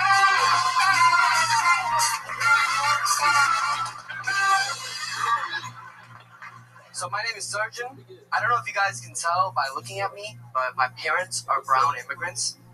And my mom, she wanted me to be a doctor so bad, she named me Surgeon. It's fucked up. I know, so much pressure. Imagine being named after a job. But my name's kind of cool. My siblings, they got it so much worse. My older brother, his name is Engineer. Yeah, and he grew up to be an engineer because he's a suck-up. But my little sister, she has the worst name. I feel so bad for her. They didn't really believe in her that much, so they named her Abortion. Just to get real for a second, I don't know if you guys are still doing your New Year's resolution, but as of today, I'm officially 4 months sober. Thank you. It's been 4 months since I last said the N-word. Yeah, staying strong. And for my last joke, I need you guys to play along with me. You know how this goes? Knock, knock. My cat, Leo. Oh, I was hoping I was at a minute, but I didn't get it. I sped through it. You were close, though. What's up, Leo? I mean, check in with Peyton already. That's okay. I think that was a Mitch Hedberg joke anyway. That you did. My cat, Leo. He was in the difference between like Royal Oates, who's like a real man, and how much he came through the microphone, and every other comic tonight was like, yeah. It's been 4 months since you said the N-word, but be honest, when Royal Oates just walked off by you with his jacket completely unzipped, you definitely thought about it, right? After you walked away. Right, yeah, exactly. You don't want him reading your mind. Yeah. I'm staying sober. Yeah. Sir John, how much time did you prepare your eyebrows for tonight? 25 years. Is that how old you are? Yes, sir. 25. How long have you been doing stand-up? 2.5 years. Where at? Dallas. That's where you live. That's where you were born and raised. I was born in Nepal, but I came to America when I was 6 years old. well, that set was Nepaling. Hell yeah. Yeah. Sorry, I thought it was good. I thought somebody would like it. I'm sorry.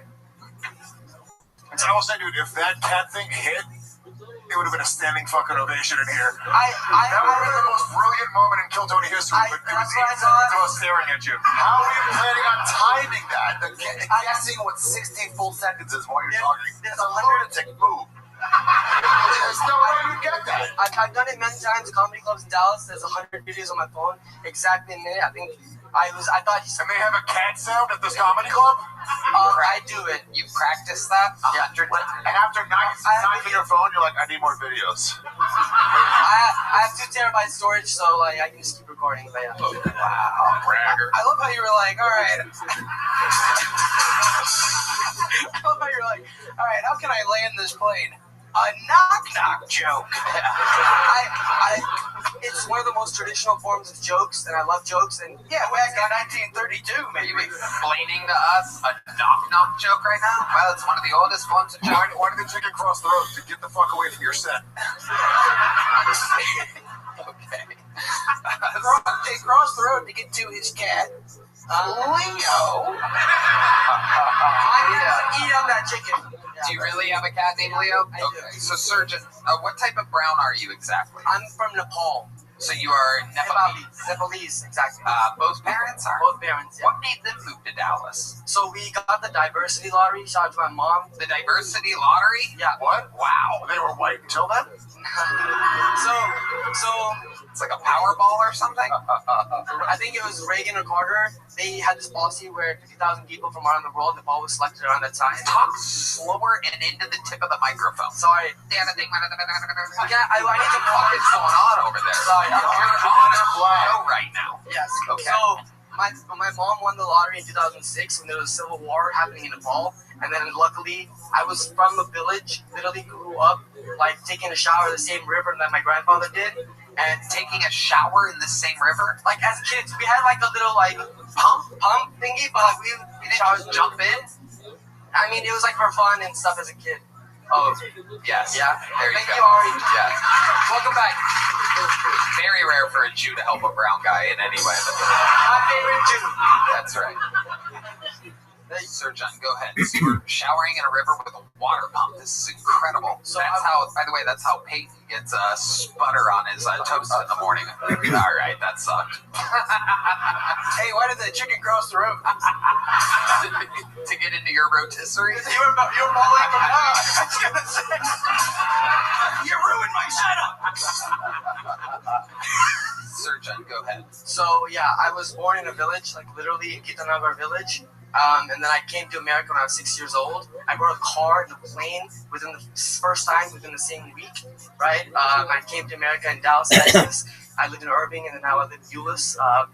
Yeah, I mean, my first job was Whataburger. I feel like I'm a Texan, even though I'm an immigrant, right? I feel like America, like, is land of immigrants, and I feel like I'm very Texan, even though I was born. This audience hates this. They're like, fuck you, dude. Am I building momentum? We're building. Lewis refuses to let anything build. He's from the Legion of Skanks, where they interrupt each other every 5 seconds for no fucking reason. Can I take my jacket? Doesn't make any sense. Can I take my jacket off? You want to take your jacket? What are you gonna sweat? What are you sweat? No, I don't sweat. I actually, brown people. Tell me you have an OJ tattoo. No. I got a 9/11 tattoo. 100%. Okay, go ahead. Whatever you're doing, go ahead. Okay. The arms are less hairy than anybody would have expected. I had the hair on my chest. Oh, there it is. Yeah. Jesus fucking Christ. Yeah. Wait, now that you got the jacket off, you're feeling yourself a bit. Do the knock-knock joke again. Can I? Can I just come back out? We cut this? I'm just kidding. Sir John.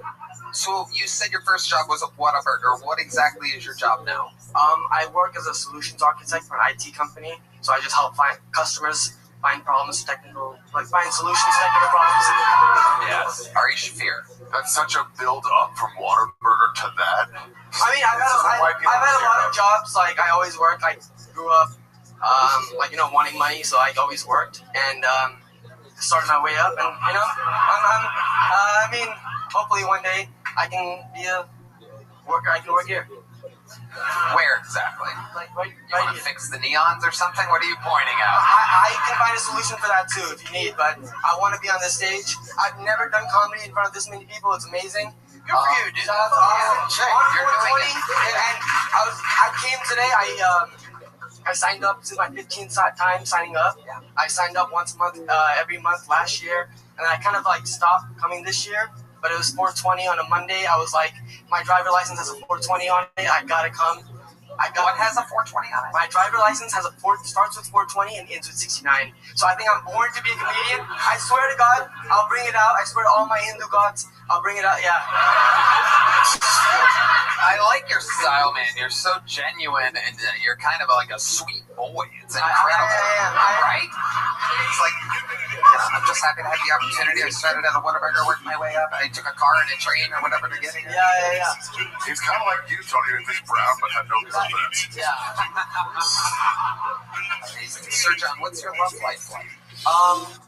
Do your parents only allow you to date Nepalese girls? They did. Who have you been promised to? They thought they wanted that, and then I started dating this girl in high school. My girlfriend, high school sweetheart. We've been dating for 8 years. Wow. So we've been still together, and my parents love her more than me, probably. It's a white girl. No, she's Indian. So I just went south the border. I was like, close enough. That's as close as it'll get. Yeah. Up in Dallas. Yeah, I mean, the Poly girls are probably all my cousins anyways. I was like, let me get a little bit less incest going, Yeah. I want to know what that sex smells like. It smells great. Like is an Indian sex? Oh my God, I can't even imagine. If you want to join us, Now, what are your? Good job, Red. Very good. That is correct. What do your parents think about you doing stand-up comedy? They were iffy about it, and they were like, you have it's a good job. Why are you going out Wednesday at 10 p.m. to go to do an open mic? But they support it. They think it's they don't really understand what it is, and they don't understand what I really want, like this dream that I have. But one day they'll understand, and I'll show them. But in the beginning, it was rough, and now you're. Even still today, my mom's like, why are you driving? I live in Dallas, so I drove here. So why are you driving in the rain? But I mean, now she's gonna see in 3 weeks. I'm gonna be on Kill Tony. She's gonna see you're so deep into it. So deep is also the name of your brother. My brother's name is Nurjan. And he's actually, my brother's name is Nurjan. I'm sorry. He's Lurjan and you're surgeon? Nurjan. What is your mom, Dr. Seuss? He actually is a doctor. Yeah, it's one fish, two fish, brown fish, brown fish, you know. I love this. Yeah. Sir John, keep doing the work, man. Work hard. Dallas has a lot of places you can get up. Go to all the clubs. Keep working. Do it. Chase your dreams, I'll be buddy. back. Yep, there Thank you you go. all. Happy 420. Have a great show. He's such a positive guy. Yeah, he really is. Especially for one of the brown people, you know what I mean? It's like the nicest terrorist we've ever had on the show. Speaking of immigrants that are living their dreams, this guy won a golden ticket a couple months ago. He is very funny, and we're going to see him right now. Ladies and gentlemen, this is the return, the third ever appearance, I do believe, of Morgun Tabor, everybody. Here he comes.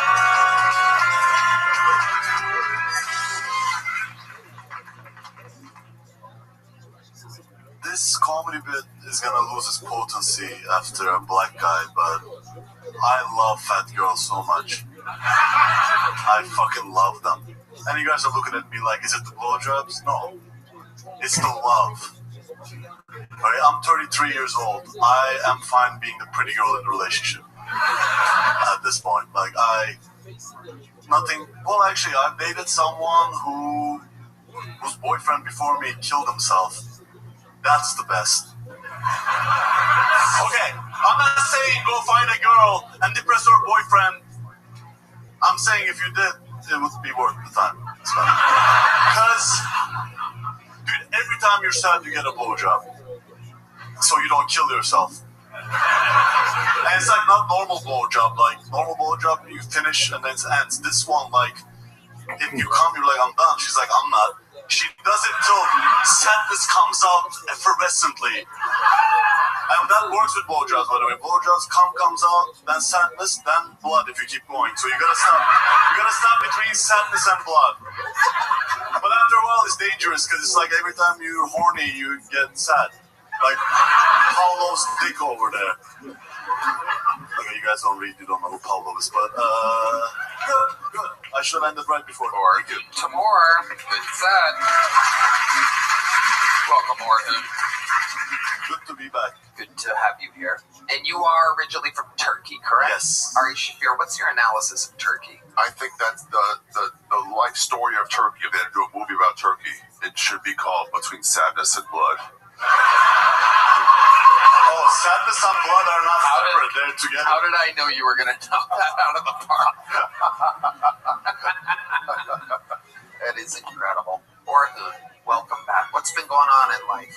Oh, heartbreaks, good sets. My car got vandalized in Houston. Tell us about that. I rented a car and I got the cheapest insurance because I was trying to save $17.84. And somebody vandalized my car and I told Houston Comics, they were like, yeah, welcome to Houston, bitch. That does happen in Houston a lot. Did this man happen to have an O.J. Simpson tattoo on his stomach? I'm from Turkey, so O.J. Simpson is not evil there. When you tell a woman in Turkey, hey, O.J. Simpson, they say, yeah, well, why was she cheating? It's not as potent, but I appreciate your effort. What type of vandalizing did they do to your car? They, I think, took a big stick with a pointy end to the hood, and and they scratched it, like they made it so, because I was gonna go to a Mexican guy to get it fixed, but it was un-Mexicanable, like it was too much. It's funny because in Los Angeles, and I know you won't do this, but in Los Angeles, if you've got a dent in your car, you go to an Armenian guy, and I know. Oh, I'll go to an Armenian guy. Did the guy say, I can't fix this? No, he said stuff that was, I don't even know, just Spanish shit.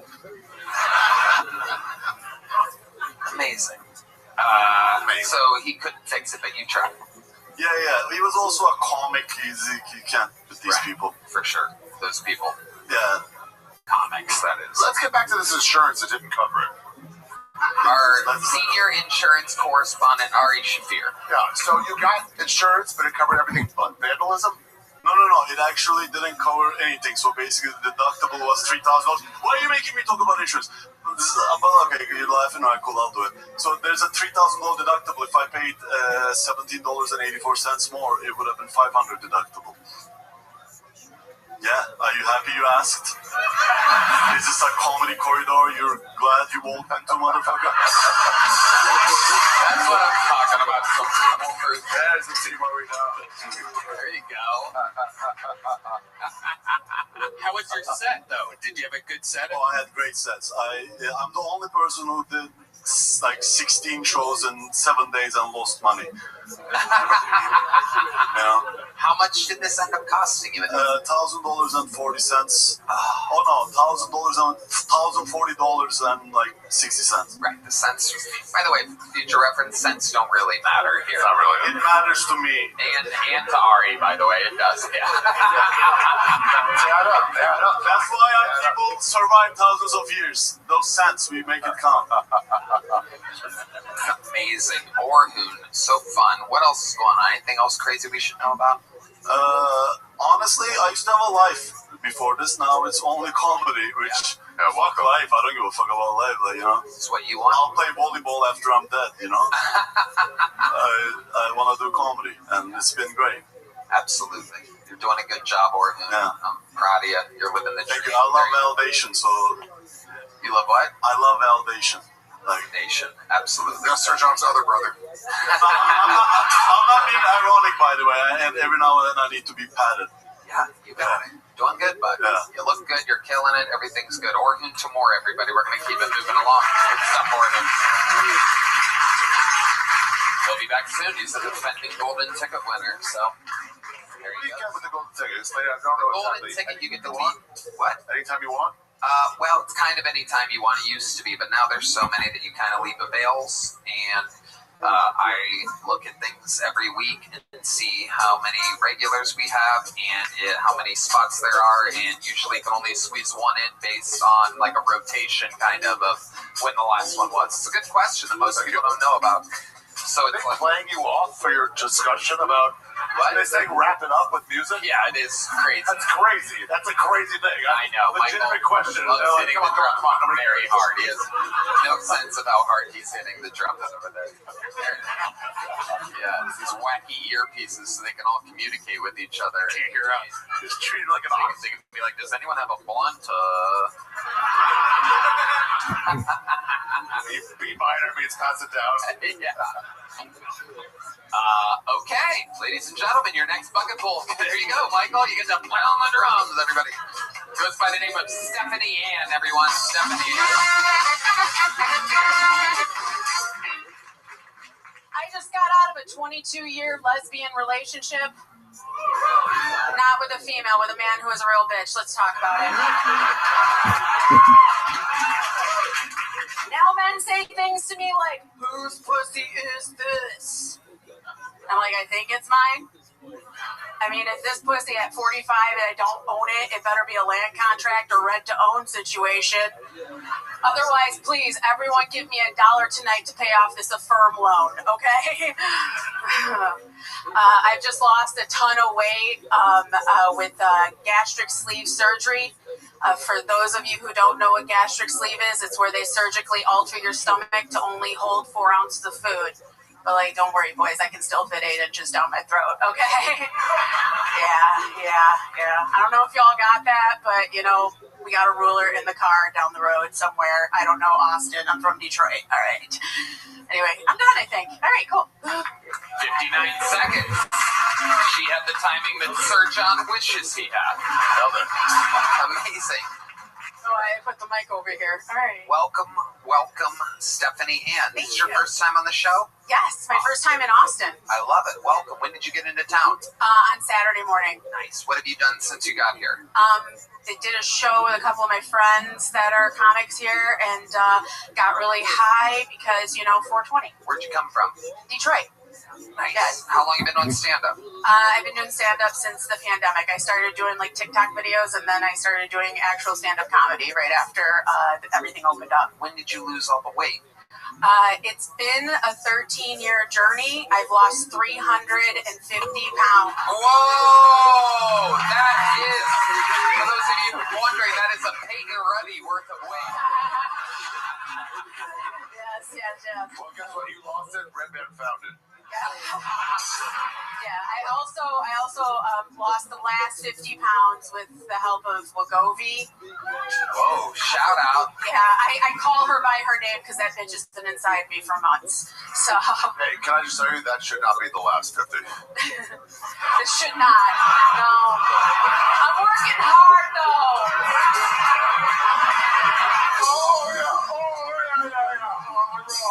I'm gonna go on the artist beer diet. Crack, okay? You crackhead Jew. Crackhead Jew. Crackhead Jew. Crackhead Jew. Lewis, one chant per episode. I just want to return to this real quick. I'm like 160. I just want to. I felt like that kind of we skimmed over that real quick.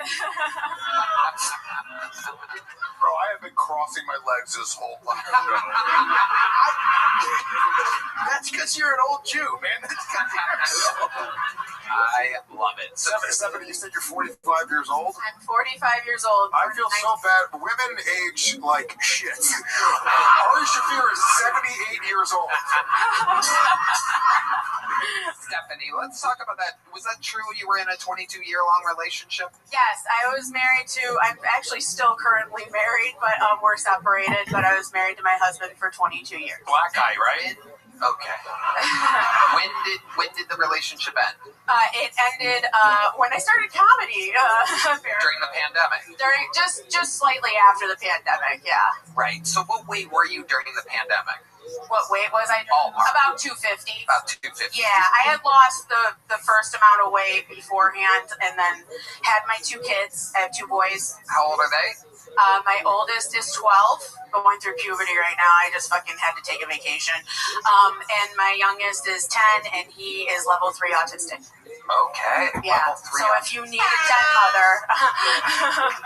Isn't it interesting that the one that's 10 ended up being autistic? Yeah, that's why we cut that shit off right after that. No more babies after that. But I mean, you're also using a bunch of medicine to lose weight during that time? Oh, no. I've only been on GLP for the last year. Just old shit. Yeah. Right. Yeah. Are you counting your son's weight in the weight that you lost? All right. My son is pretty big for his size. Yes, he's about 300. You lost a bunch of weight, and then your husband then dumped you. My husband then dumped me because I couldn't run away from him anymore. Yeah, he did. I use GLPs too. No, I dumped him, basically. You do? What kind of GLPs do you use? I use ginormously large pants.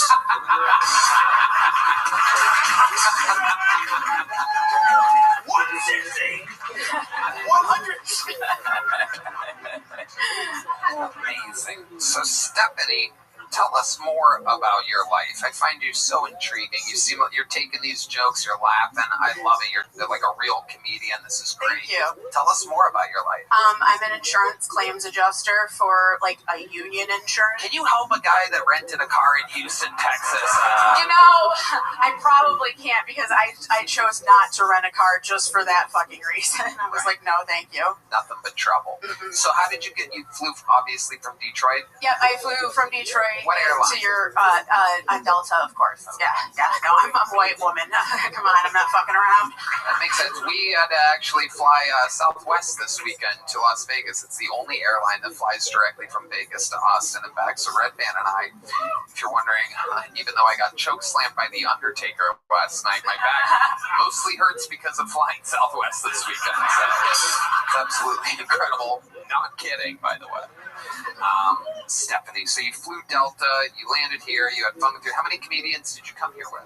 I just came by myself. I had a little meeting thing I had to do and then came here. So I just spent the whole weekend here. Very cool. Meeting for work? Yeah. You you work at Alcoholics Anonymous? Yeah, no, totally.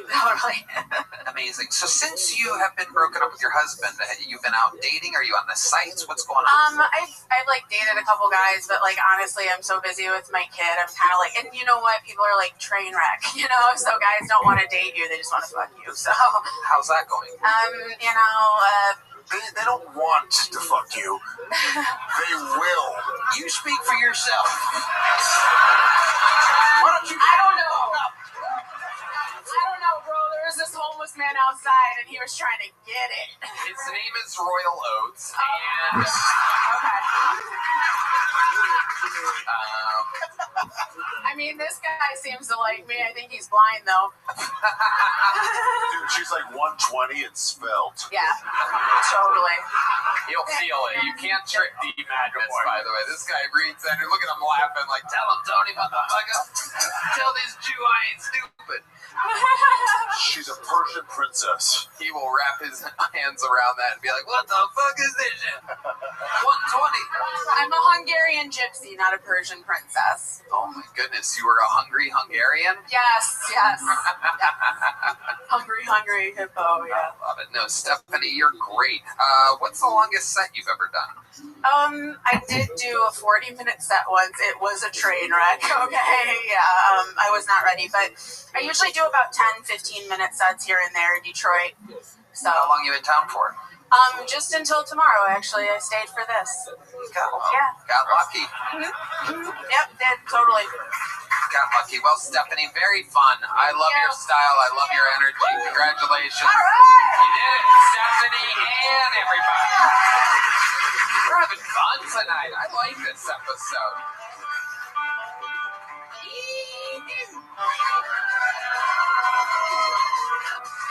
I love a banjo.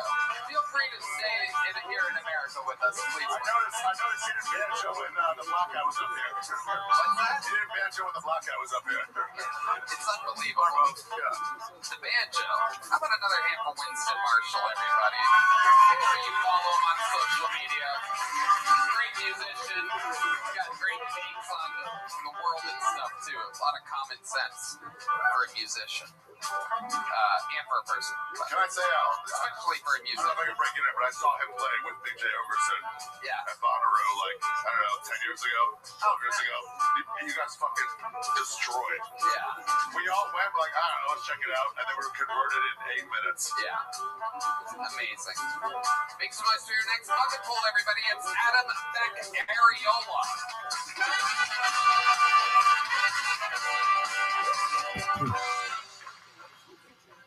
I recently met a girl with herpes, and well, I think I'm in love. I mean, what are the odds the first woman I talked to in months has aftermarket parts? It was kind of a surreal moment for me, you know, talking to a woman, but I really think she could be the one. I mean, think about it, if I'm ever losing an argument, I can just pull the herpes card. Oh, sorry we couldn't afford groceries this month, honey. Maybe if you didn't ruin my life by getting pregnant. Oh, and you have herpes, bitch.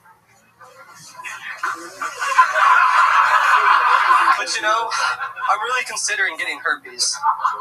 Think about it, there's so many beautiful women out there with herpes that no one wants to have sex with. Well, almost no one. Sorry, Red Band. Didn't want to not include you. And I was like, wow, this is what black men must have felt like when they discovered fat white women. You got a whole category for yourself. Thank you, that was my time. Wow, that was crazy. Grab that microphone. What the hell's going on, Adam? A lot of things, man. A lot of things. How do you handle this herpes girlfriend? Not a girlfriend. You're struggling with it, huh? I got blocked. So, you got blocked? Yeah, I got blocked. What happened? How'd you get blocked? How was that chick with herpes like, fuck this idiot? I don't know, man. She started talking to another guy at the bar. I was like, you know what? He can get it, not me. So I just passed it on. Whoa, that sounded bad. That sounded bad. I don't actually have herpes. It's just part of the joke. Whatever. Sure. So, Adam, how long have you been on stand-up? This is like my first real time. So yeah. What does that mean exactly to you? First real time. What is it? Well, I went to one open mic. Okay. Sorry. Now the question will be answered on the podcast. I listened to your podcast, man. Not cool. Dude, you rule. Okay. So I went to one open mic in Fort Worth, and it was like I could walk butt naked and no one would have seen me. You know, there's no one there. And then, so that was a few weeks ago, and I decided to come down to kill Tony because I had a Monday off of work. Hey, can I give you some pointers? Yes, sir. If you're trying to close strong, knock-knock jokes are... It's the best way you can end. It's one of the most classic styles of comedy. So Adam, here you are, struggling through a set on the biggest show in the industry. Do you regret the decision, or are you looking forward? Is this something you want to do, like, for the rest of your life? How old are you? 23. Okay, so now answer the question from before. No, I don't regret it at all, you know. I think failing will only make me better. There you go. I like that. And, I love stand-up, but, like, long-term, I want to be more like a writer. So I figured if I just get into stand-up, because I want to be a script writer for scripted comedy, and, like, I don't really know anyone in the industry, so I figured if I try doing stand-up, hopefully get myself out there, maybe someone thinks I'm funny, maybe they'll give me a chance to, you know, just get in the writer's room. Maybe just learn. Gomez. I feel like you're further away from that goal after this set. You set yourself back years just tonight. Yeah. Now the people that would have hired you are like, I will never work with that guy. Hell no. Buddy, I gotta tell you, I personally know everyone in the industry. And I can put in a good word for you. How do you hook me up with somebody with herpes? I think you're very funny. Thank you. And for a first time, you were pretty confident, and you were killing it. And I like your honesty and vulnerability, talking about your game plan. Most comics come up here and they're like, I don't know, and you had, like, you know, all these things that I admire. Completely agree with Peyton. For 23 years old, it's an amazing start. It is kind of always weird to start here, but you're 23 and have a lot of time ahead of you. This is a good time to start our Asian here. Was there any thought, before you went on stage today, of not wearing shorts on a 57-degree day? Well, I live in Fort Worth, and it was sunny there, and, like, I don't check the weather. I don't check the weather. I just walk out, and I'm like, if I made a bad decision, I'm like, fuck it, I just gotta man up. Fuck yeah, dude. How many comics are in Dallas today? Like, Dallas-Fort Worth is like half the lineup tonight. Yeah.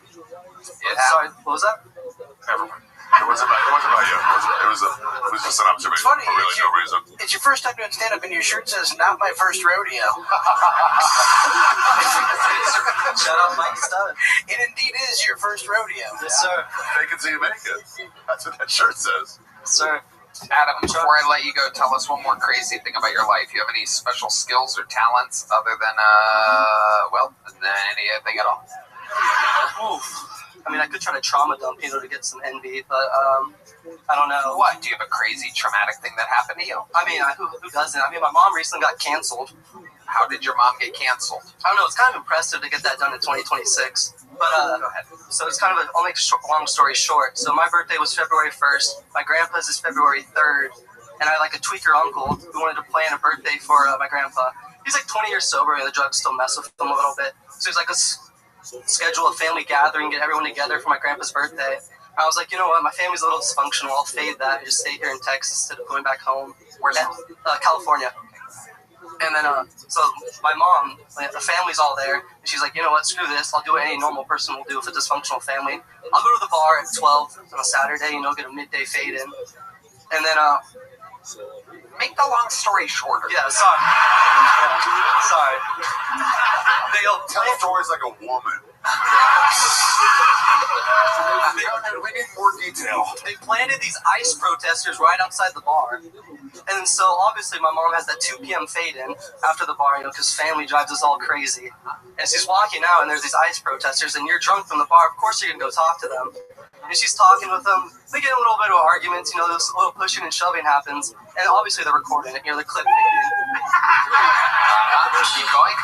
And they get in a little, like, argument, a pushing fight, and then they get separated, but they recorded it and sent it to my mom's work, and they didn't renew her contract at her job. Prostitutes have contracts? Red Band? I don't know. Good answer. Let me tell you, I have a storytelling show myself, so let me tweet that for you. True, it's called The End, available at arishabir.com. Tony Hinchcliffe is doing the final story ever done on my show. My mom was talking to these ICE protesters, and then all the other stuff. You talked about your relatives. They never came back in this. Yeah. What, the bar? None of that matters. The fact that the birthday is February 1st, 3rd, none of it has anything What was to do that? with The it. first and third? I was like, okay, this is going to pay off. It is his first time. And it's good for him to learn. Misdirect Central. I like riding, so I just like oversharing, I guess. It was a tweaker uncle, it was a grandpa, it was a whole cast of characters that never reappeared in the story. Now this takes place in a city I call... You know what that sounds like to me, though? A future TV writer. He's got characters, he's got an arc, he don't know where he's going with it yet. But at the end of that episode, we will find out why that chicken crossed the road. That is true. Here's a little something for you to start writing, and there's a medium joke book for Adam Ariola, ladies and gentlemen. Keep it moving. Here we go. There he goes. Put me in a show, for real. Put me in a show. I need it. Your next bucket hole. Ooh, it's a show with. Oh, that's Keegan. This is Keenan. Make some noise for Keenan Womack, everybody.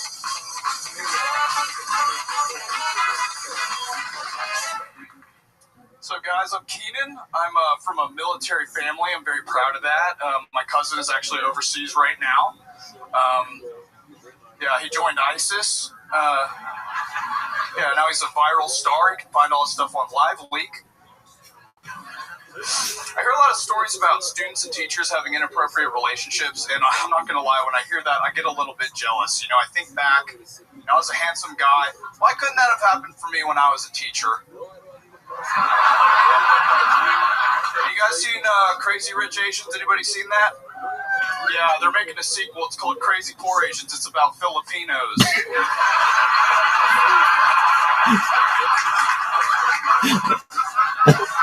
They're also making a movie about Hunter Biden.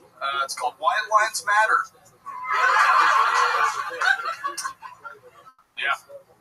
That's all I got. There you go. Keenan Womack.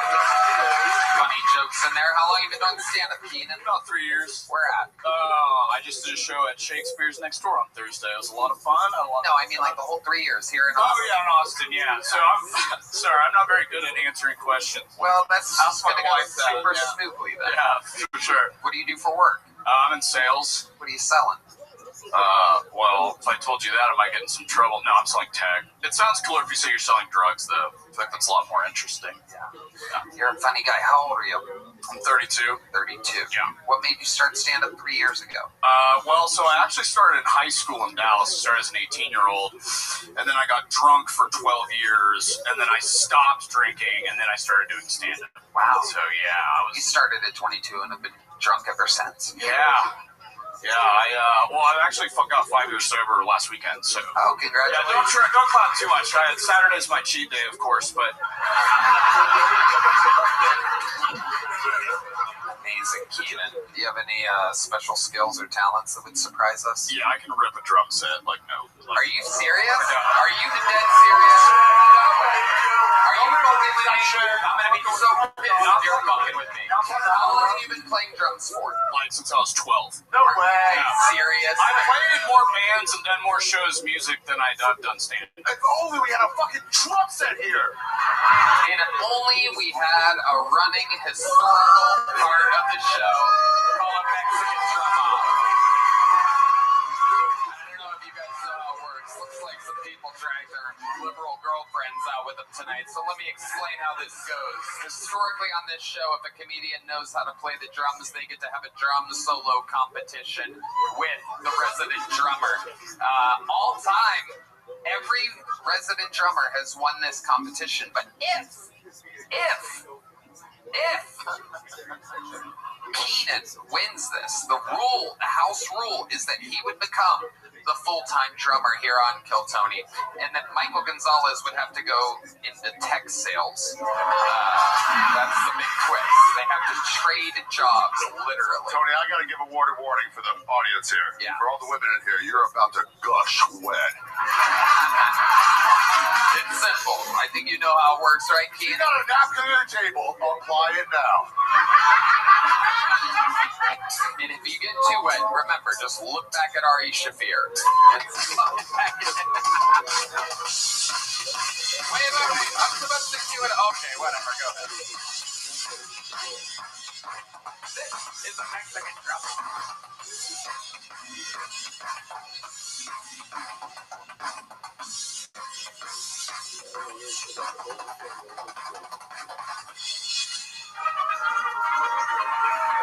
Alright. Pretty good. Pretty good. Unimpressed.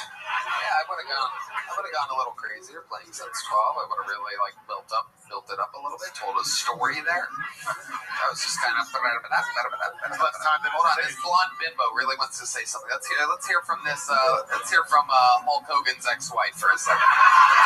What? What are you saying? Oh hell yeah. This bitch has been pounding Miller Lights. There are 6 empty Miller Lights on this table. I love it. She's wearing a Kill Tony shirt. The other guy's got a Buckeyes. I never made the connection that Bucky's and Buckeyes are that close.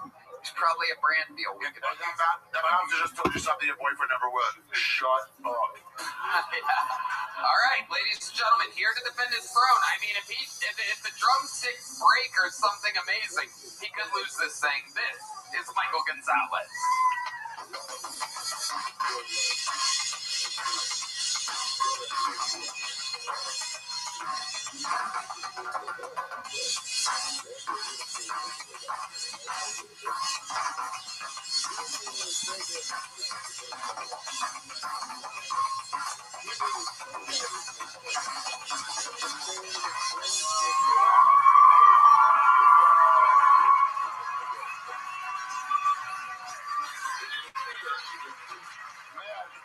That was a close one.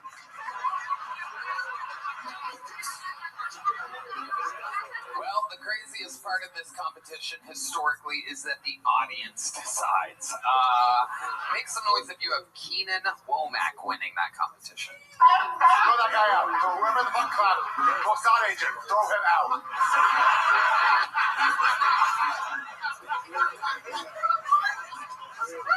And how many of you have Michael Gonzalez? There you go. But Keenan, good news, you're a very funny man. So leave him with a big joke book. You got that. There goes Keenan Womack, everybody. Funny man. All right, we're keeping it moving along here. We're gonna go a little long tonight. Is that all right with you guys? Your next bucket bowl, very interesting name. This should be interesting. They're definitely covering up their real identities, so we'll see what happens here. Make some noise for PHX98, everybody. The fucking lineup is playing. Here we go.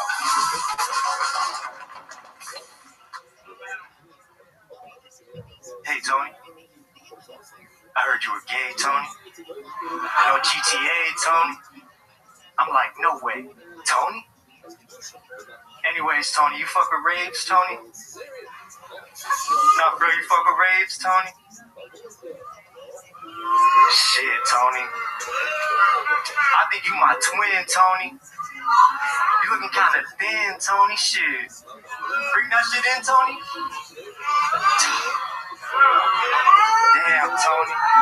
I've been hitting squats 50 times every time I wake up, working on my ass, Tony. So let me ask, Tony. You fuck with raves, Tony?